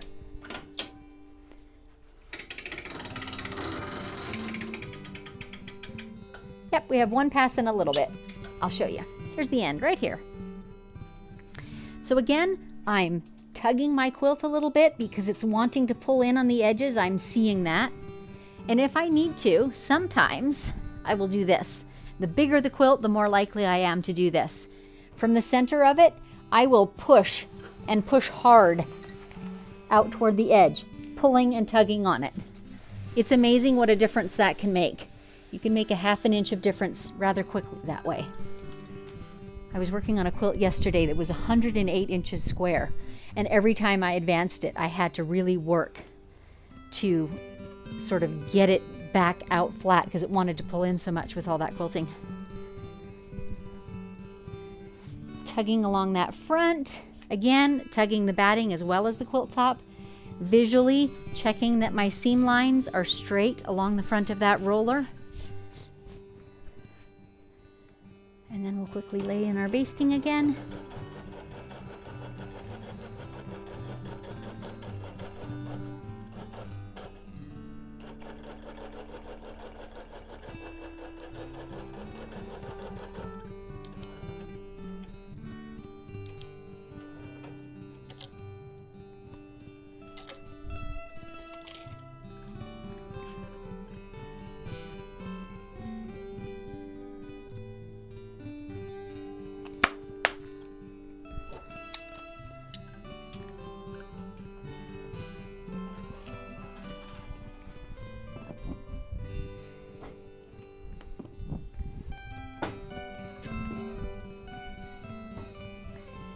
And these magnets, by the way, are just shop magnets from the hardware store.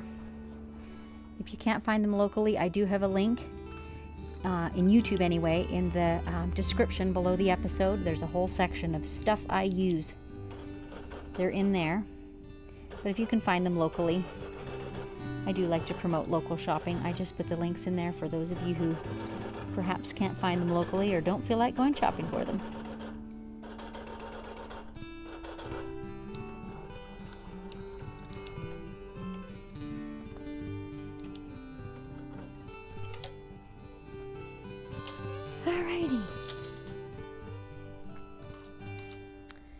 My backing seam I didn't match up perfectly, so I'm just using, move Stella so you can see, I'm just using a pin to get that little jagged corner, hopefully into my clamp. It doesn't always work. Sometimes I just have to use the singular clamps, but I got it working. Perfect. We are ready to go. So last time I started on the left, this time I'm going to start on the right. Just because we're going to have a peek at the bobbin. Just in the interest of time, if it's close to being done, I'm just going to change it out. Yep, it is.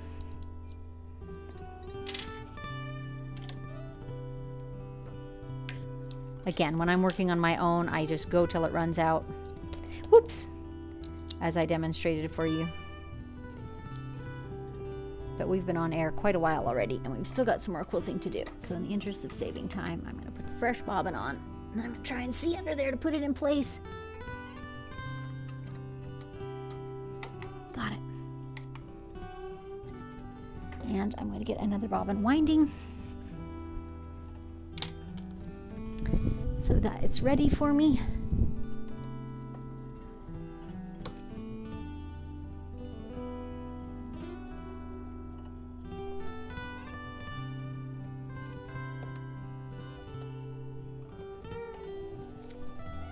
right, we're in business.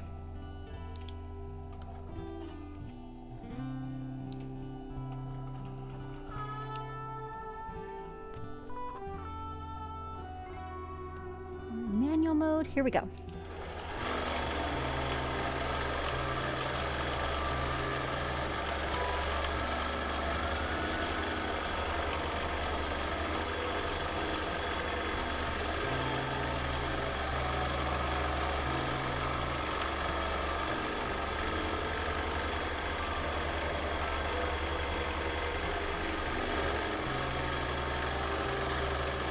I was going to put a fresh needle on, wasn't I?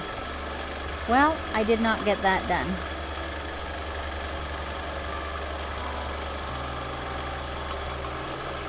These are the things that I forget when I'm talking. I can quilt while I'm talking, but I can't always keep two thoughts in my head.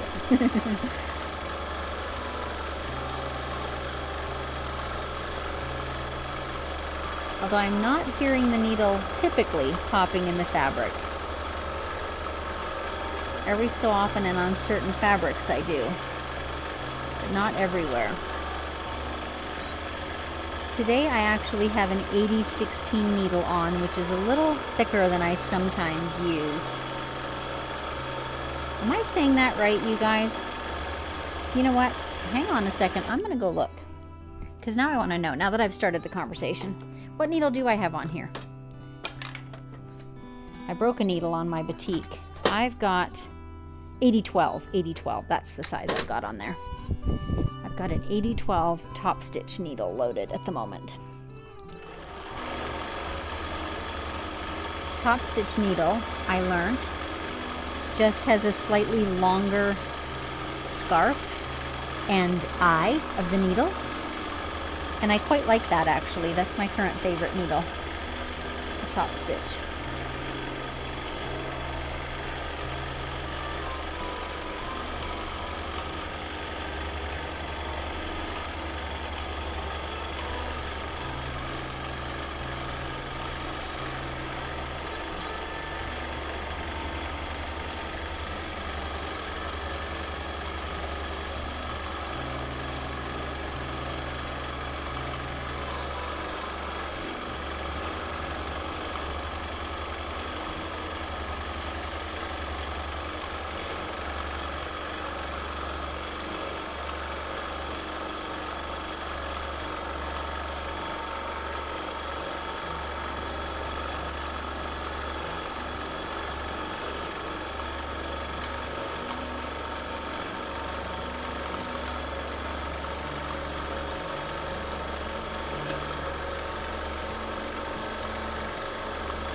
So interesting. I heard that little pop again, but I literally do not see any difference in the stitching. And if it was yanking on the thread, I feel pretty confident I'd be seeing that. I'd see some stitches pulled tighter.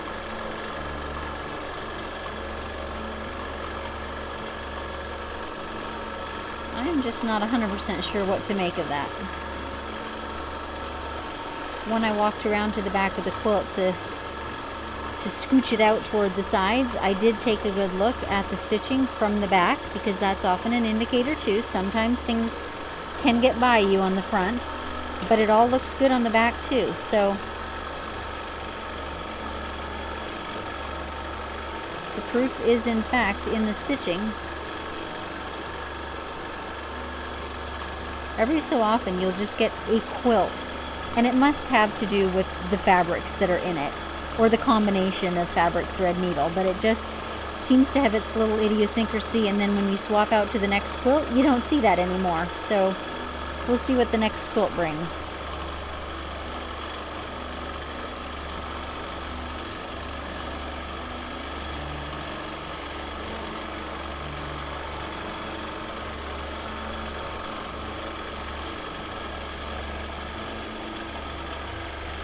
A few of you have been asking about my freehand quilting masterclass, and just to make sure that you know, I also have a monthly subscription membership, and it's called Advance, but not because it's highly advanced quilting. It just is different quilting than is in the masterclass.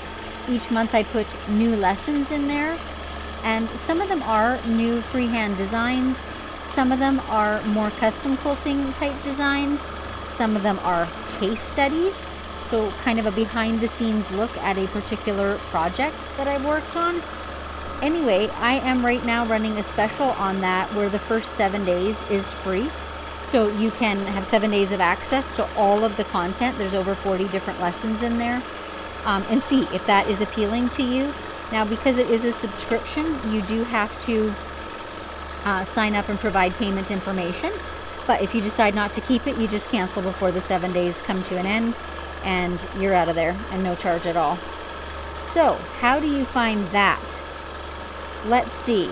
Dave may be able to put a link in for you. For sure, I know this. If you're on social media like Facebook or Instagram, you can literally comment on any of my posts. Just comment the word advance, ADVANCE, and it will, my little bot is on there and he'll fire you off a link for that 7-day free trial.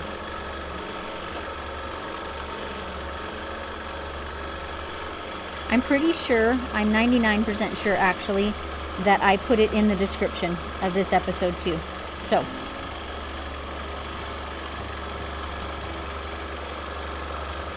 all these little details, you guys, I try and remember to get all the information in there in advance, and sometimes I don't remember it all, and then I try and remember to put it in afterwards. So those of you who are watching as a replay might see things that those who watched it live did not yet have.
Someone was asking me the other day about the height of my long arm machine. You may be able to see as I'm standing at it, it's very much rib cage height, which is higher than typically long arm, representatives would tell you to have it. That is my personal choice. Because I tend to do a lot of this style of quilting, So it's not fine or intricate work like custom quilting would be. It's very much moving around and back and forth on the quilt frame and moving around on large motifs. I much prefer to have my quilting surface higher. It helps me to keep a little bit better posture. I don't have great posture at the best of times, so I need all the help I can get. So it helps me to stand more upright, and I just find it less fatiguing in terms of looking at the quilt to have it higher up. So if you've never tried having it higher than elbow height, if you're doing any kind of edge-to-edge work like this, I strongly recommend trying to adjust your machine and give it a whirl and see how it feels. To me, this feels so very much better. 3 inches or so higher than many people have their long arms. But again, that is just a matter of preference, and it definitely has to do with sort of what type of quilting you spend your time doing.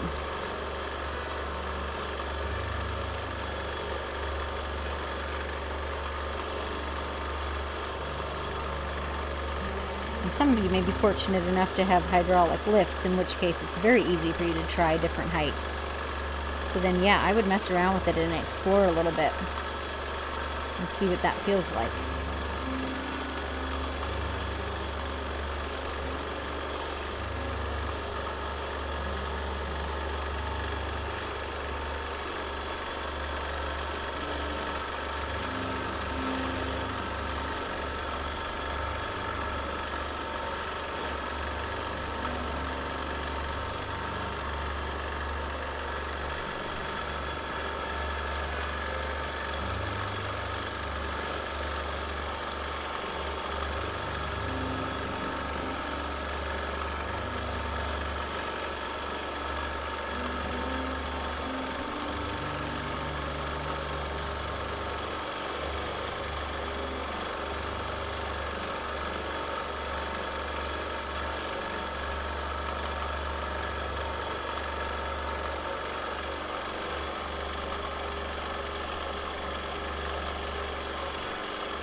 I'm starting to hear needle pops, so I will try and remember at the end of this pass to put a new needle on. I think that would be wisdom at this point.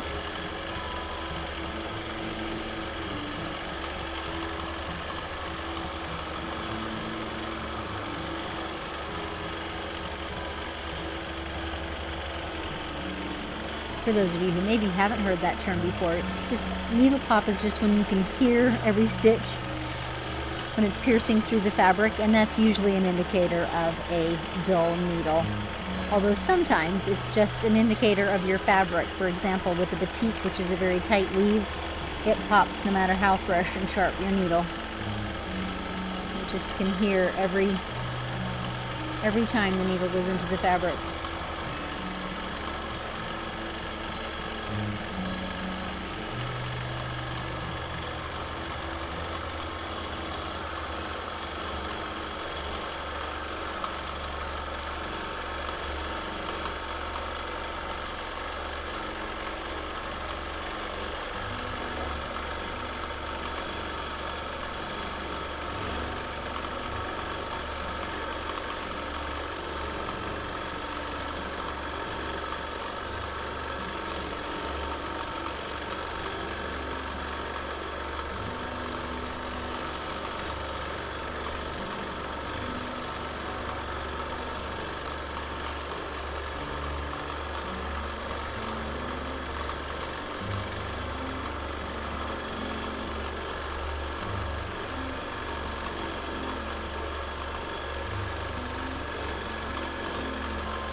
great time to be typing in your questions if indeed you have any, or your comments. I am going to take a moment for a pit stop at the end of this pass, though we are very nearly at the end of the quilt. I do want to change that needle out, and I'm starting to hear my bobbin rattle a little bit, which in Bernina speak means you need to put a drop of oil in there, or it's almost empty, or both. So we're going to do that. We're going to take time to put a drop of oil in, do some of those little things. Keeps everything running smoothly.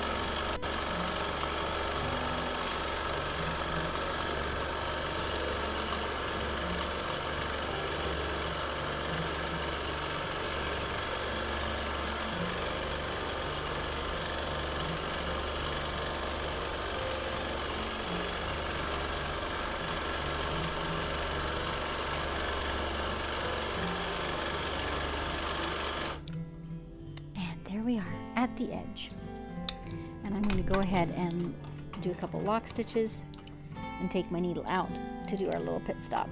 Don't know if you guys can hear it, but there's definitely some bobbin rattling going on. That's just a sign that I need to have a peek at it. And we're done with the magnets, so I'll toss them on the floor, and I like to put them right in the groove behind my fatigue mat so they're out of the way and my toes do not risk stubbing them. Bang, bang, I'm noisy today. And there's the end of our quilt.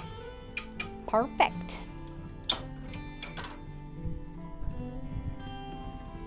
Okay, let's do our wee pit stop. Maybe we could get a question or two if we could, Dave, and I'll answer those while I am working on it. And I see lights on the underside of your machine. Did you add a light strip, or is that factory installed? That is factory installed, and those LED lights are super bright and super nice. You can turn them all together off if you want no lights on, but they're factory on the Berninas. There we go.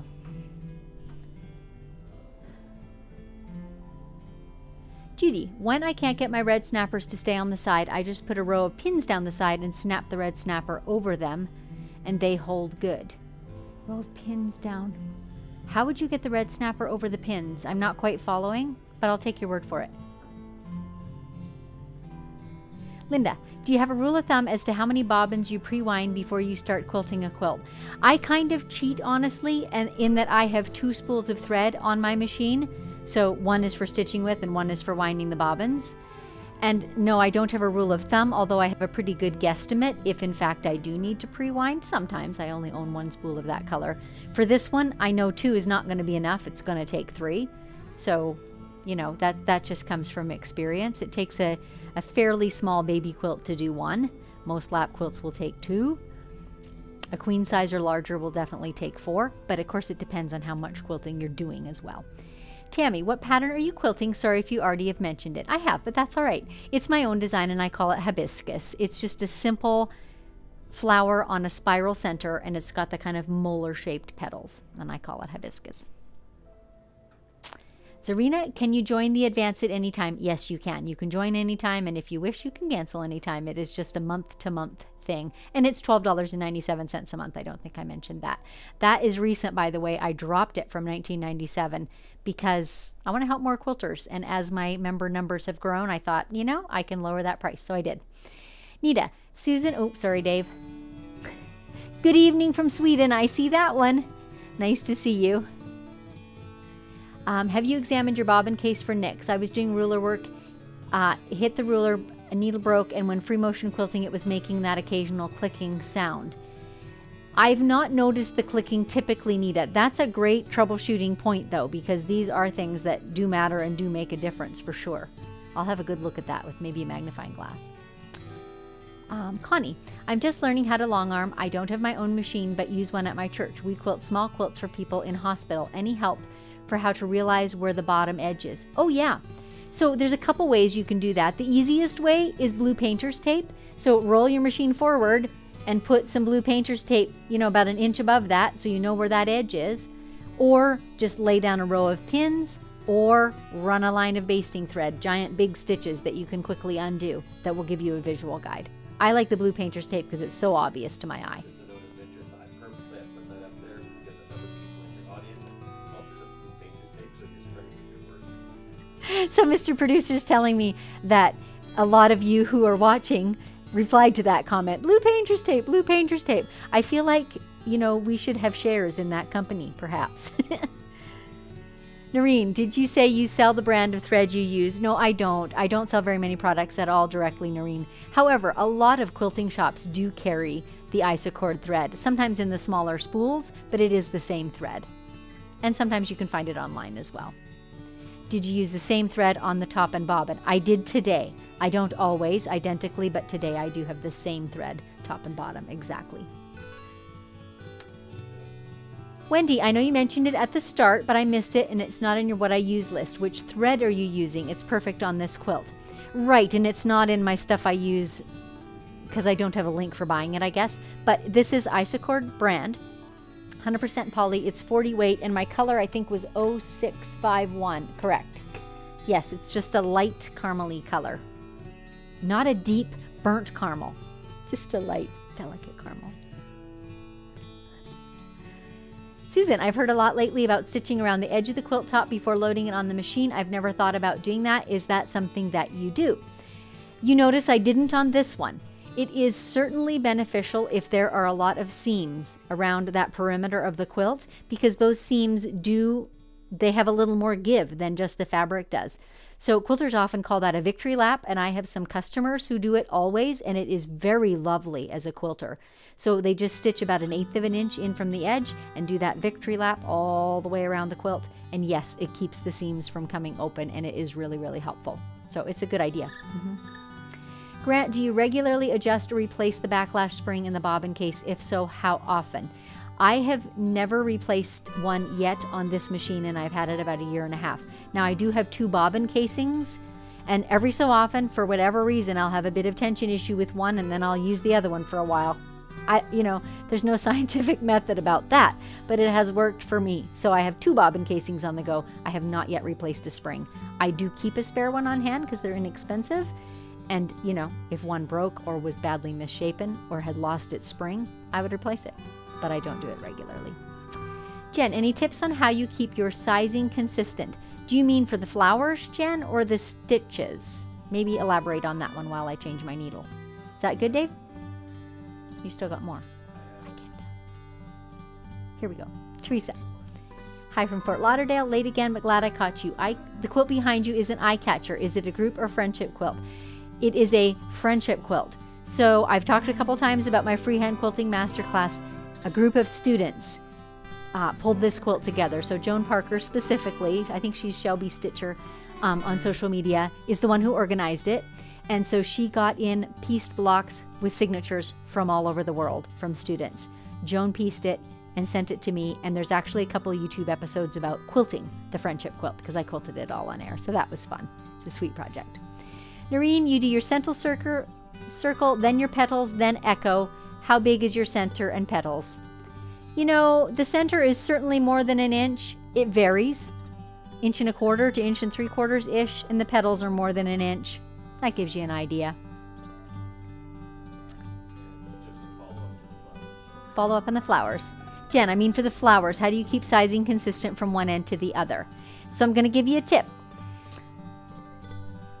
I often use audition sheets, which are plexiglass sheets, but if you don't have one of those, something as simple as a piece of paper would work. When you start your quilt, draw out a couple of the flowers on said piece of paper or audition board and keep that beside you at your quilting machine and refer back to it from time to time. So, at the long arm, you are advancing and rolling up, and you can't see that top edge anymore to refer back to it.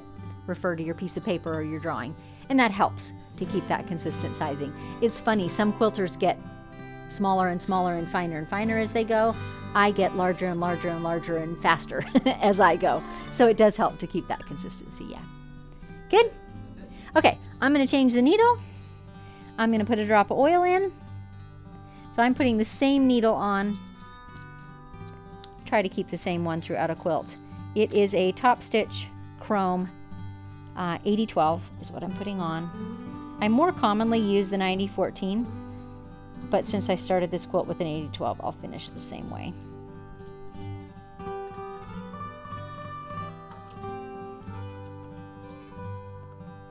That's on.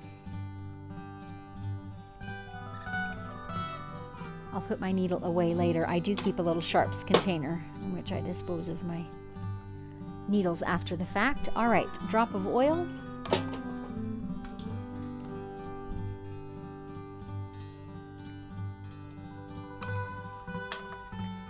just going to pop my bobbin out to do this, and we'll have a look at it while we're in there. Oh yeah, and it's nearly empty, so we're going to replace that too.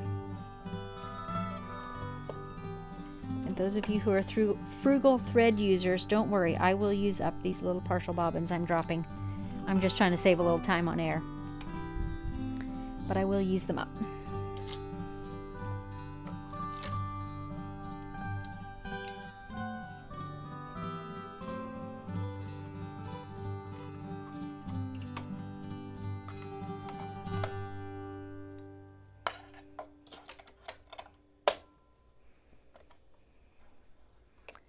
Okay, we're ready to baste.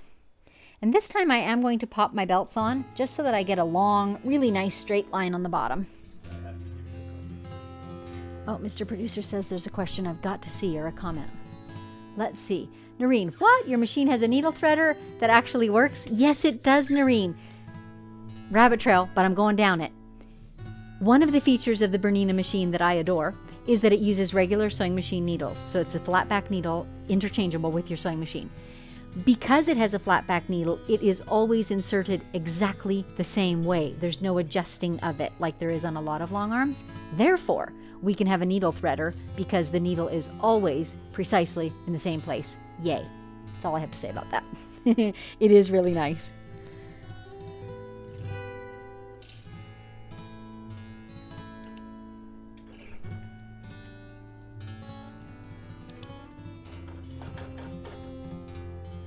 So, funny story. I can see on the edge of my quilt that it's actually veering a little bit, right? And this is natural. I've quilted up here. This is all pulling in. So I'm just going to walk along my edges and pull the living daylights out of this quilt, including the sandwich on the roller, to try to even that out.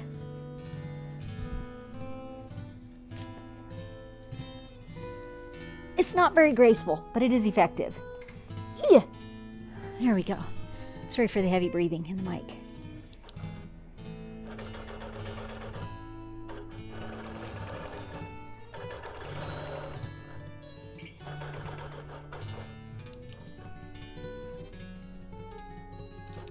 We were talking earlier about what steps I take to square up after I unload the quilt.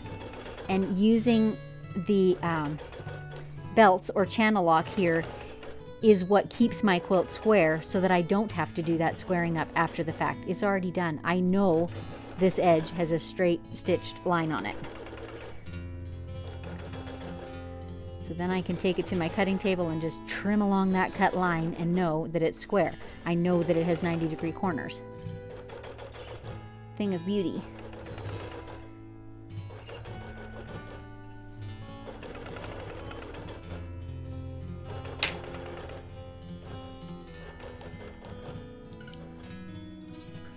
And I am having to tug on it just a little bit, which means I didn't have it perfectly straight, but I'm keeping my belts engaged. I'm not adjusting where that is, so it was just that little short area there I had to tug a wee bit on. Now we're golden again.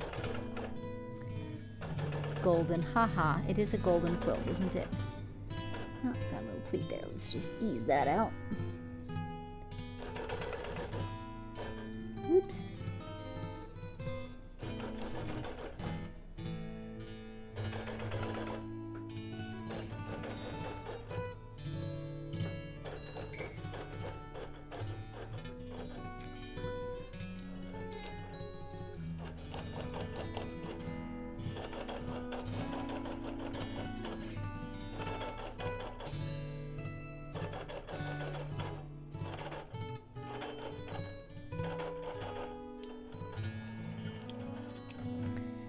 Perfect.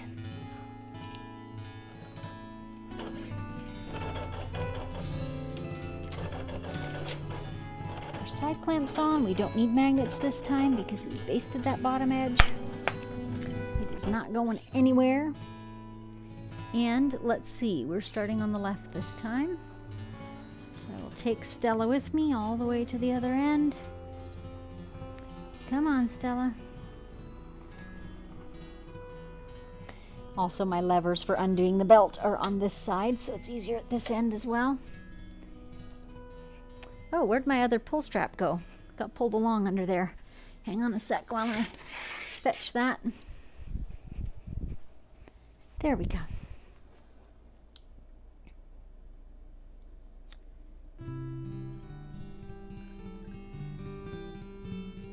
Well, in answer to my earlier question over how you'd feel about me pre-recording a show, playing it for you with a live commentary, most of you have said, yeah, you'd like to see that. Because then I could do a more complex quilt, particularly a longer time one, and just break it up into a couple of episodes where I can't really stand and do a long show. Although, didn't we last time, Mr. Producer, do like 4.5 hours last time? That felt like a marathon. I don't know how you guys felt. That felt like a marathon. Okay, I think we're ready. I've oiled, I've changed the needle, I've got everything basted. Yep, we're golden. Here we go.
Putting designs that are the size of this flower into the edge of a quilt is always a bit fiddly. But personally, I prefer, well, let's say it another way. You certainly could just go ahead and stitch your flower right off the edge and then trim it off. I personally prefer not to. I like to keep my stitching within what's going to be cut as much as I can because I don't want to cut through my rows of stitching. Not every quilter feels that way. I see it quite a lot, particularly with digital designs, that the quilting design is just quite a bit bigger than the quilt and then trimmed to fit. I don't love to cut through all those lines of stitching. That's just my personal feeling. So I try and fit my quilting within those basted edges and then just travel along the basted edge. And I put in, you know, a single petal or a part of a petal or a little spiral in the case of this design, just something small that will fit in there. Or I just sort of cut my petal in half and travel. And if your eye can't sort of figure out how to do a half a petal, maybe you want to take the time to draw it on there first and then just stop your quilting at the basting, travel along, and not complete the whole petal. Does that make sense? So if you need that sort of guardrail, training wheels, then just draw a few on there so you get the feel of that. You'll see when I get at the edge of the quilt again, I just wing it, but often my petal is not fully complete. I just put part of it in as though it were seamlessly just going right off the edge.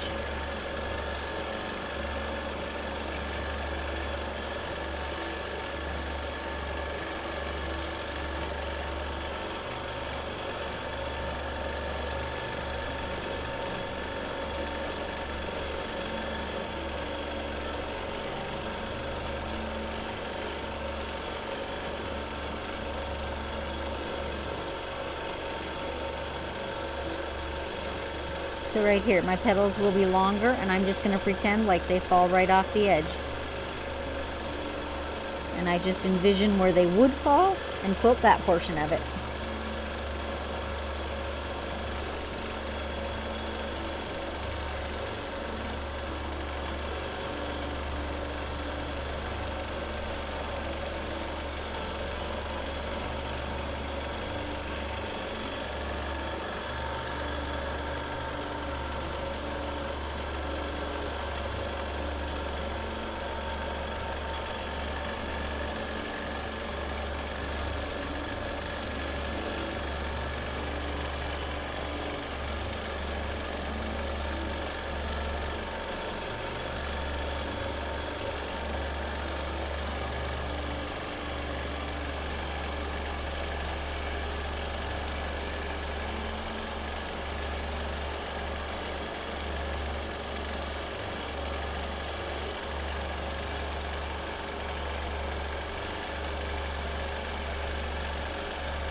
I'm just stopping for a second because I know my spool is quite low, but it's enough to finish the quilt. I'm 100% sure.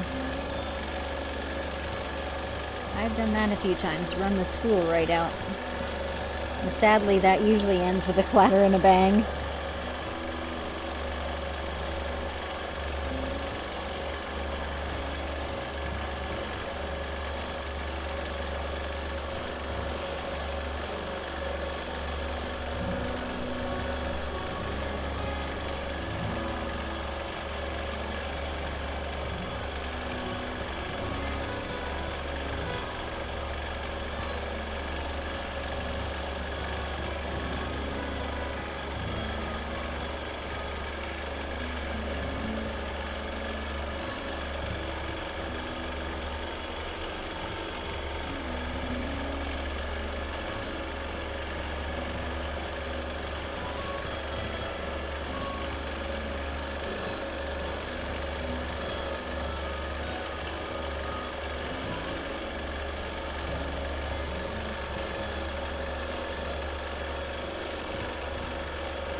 Little loose threads there I need to get off. Hang on a sec. Let's just do it right now while we're here. These little threads. Because I'll never find them later, right?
Nearing the end, one last chance to ask your questions.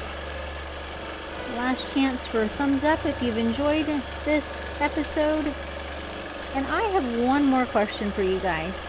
I know in the last year or so, maybe even a little longer than that, we've been less regular about what days we're on live and unscripted. So my question for you is, does it make it a lot easier for you if I say pretty regularly, yep, I'm on the first and third Friday of each month? Or are you just fine if I just say, yeah, it's in my newsletter, or you receive the notification?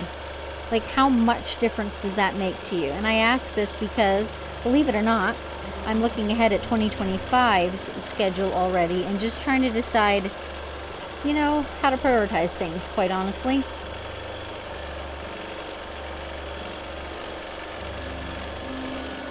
So I'd love to hear your thoughts on how it affects you. Like, do you miss more of them when I don't do it as consistently on particular Fridays? Yeah, love to hear your thoughts.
if you do want to support this channel, one way to do it is definitely with the super chat right here on YouTube.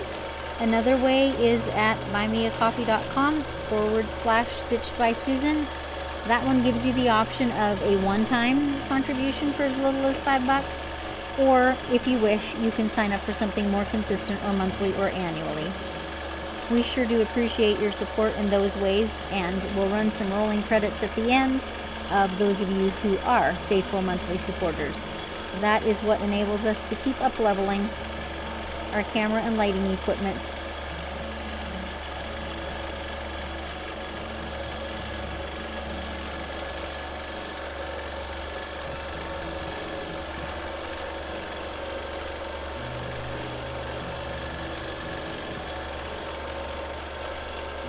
And here we are at the last flower.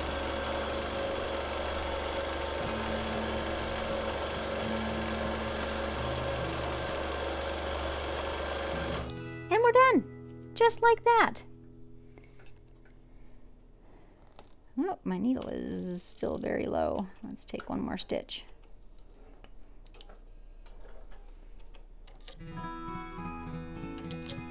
I will move Stella off.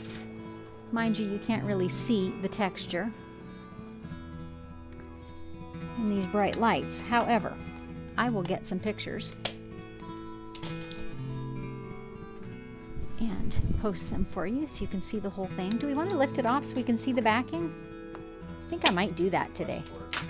There is a request to see the whole thing. Let's do that, because we actually are finished today. I don't always finish the whole project, right? And then this doesn't work as well, but today we did. So let's dismount. And at the moment, by the way, I'm just attaching my little leader. I go ahead and put my clamp on at each end just to hold it up on the rail so that it's ready for my next load.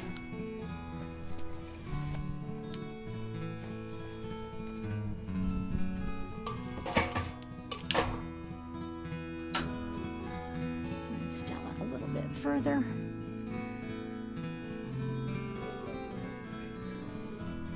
Okay, I will hold it up in front of me and we'll do this straight on camera. And I'll move it around a little bit so the light catches it.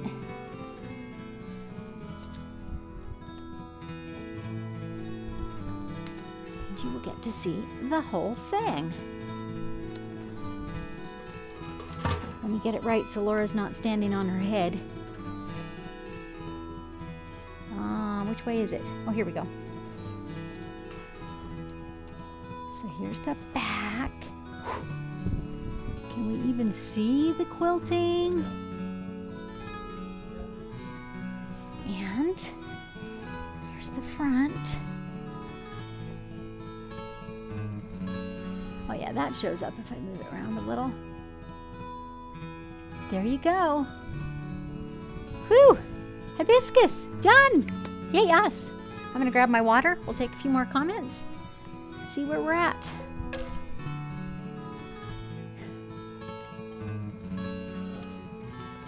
Time to be done. My water jug's nearly empty. Judy, what is the quilting pattern on the quilt behind you? I call it plume. It's actually quite similar to what I did today, but it's got more a feather-shaped petal as opposed to the molar-shaped one. But the overall thread path is very similar. I call it plume.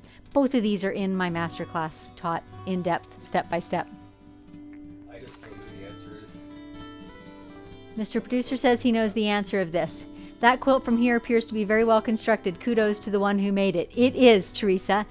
Joan Parker is the one who sewed it together. Oh, the one I quilted today? Oh, sorry about that. I'm a little slow. It's a little hot in here. But I know who made that one too. And by the way, Mr. Producer even has a square in this friendship quilt behind me. His own square that he sewed. Selena, how many stitches per inch are your basting stitches? 4 per inch, Selena. That's just a personal favorite. My machine does 1 or 2 or 4 per inch. I like the 1/4 inch stitches, so that's what I used. For the record, I sewed my square while you were gone, so it actually is me. Mr. Producer's just tooting his own horn here off camera. Noreen, I know I've probably asked this before, but if I'm a sit-down quilter, the masterclass course is the one I want. You make this look so easy. Thank you so much. Yes, it is. It honestly is the only big class that I offer right now, Noreen. The Advance is a membership which has smaller lessons, some of which I show at a domestic machine, and some of which, you know, the machine type doesn't really relate. But in the master class, we just did this year. I recorded all the demos at a long arm machine and at my domestic machine. So you get to see everything in the master class done at a domestic machine as well. So hopefully that's really, really helpful to those of you who do quilt that way. Marian, occasionally my Q24 frame top roll-up latch slips a notch. My quilt is not rolled tight. Any ideas why it slips? Does it have a rubber on it, Noreen? Mine has a little rubber stopper on the latch that kind of grips. That's what comes to mind, so double check that. I don't know if there's a way to tighten it down or not. I don't know. Mine has not slipped on me, so. Betsy, Super Chat versus Just Chat, where you put in questions. I believe so. Mr. Producer, maybe you want to type in, like, Super Chat is where you... I'm just getting the gen here. Okay. It is a bit of a process. So YouTubers that are professional, more professional than I, use this more. But you as the viewer would have to have a YouTube account and would have to have banking hooked up to it. And it's basically, I am able to have some conversations only available to super chatters. So it's like buying a VIP level. So it gives me a little bit of monetary support, and I have the option of restricting things to just super chatters. I've never done that so far. So it's just a way at this point for you to send a little support if you wish. Hope that all made sense. So in the middle of this, add the word short. And I didn't realize my batting was too short till I was nearly done. Now should I add on an extra strip while it's on the long arm? How should I? You absolutely can, Anne. I look for a YouTube episode because I've done some. Might look for batting too short. Might look for splicing batting, like actually Google that or YouTube that in the search window, splicing batting, because I do have a method for doing that, which is super quick, that works with the long arm, and I've done it many times. Just be sure, is my only caveat, be sure that your quilting is fine enough that it's not able to pull apart. You know, don't be doing 3 and 4 and 5 inch quilting and have a seam running through that, because it'll pull apart in there, if that makes sense. Oh, look at Mr. Producer's put the link in the comments for you, Anne. You're good to go. Okay, any more? I think that's it. Okay, apparently that's it. Thanks to everyone who joined today. If you were a new watcher, I'm so glad you were here. I hope you found it valuable, and I hope you'll come back again soon. So again, next Friday we will not be live, but the first Friday in August we plan to be here doing another project yet to be determined. So see you then. Look forward to it, and thanks for joining me today.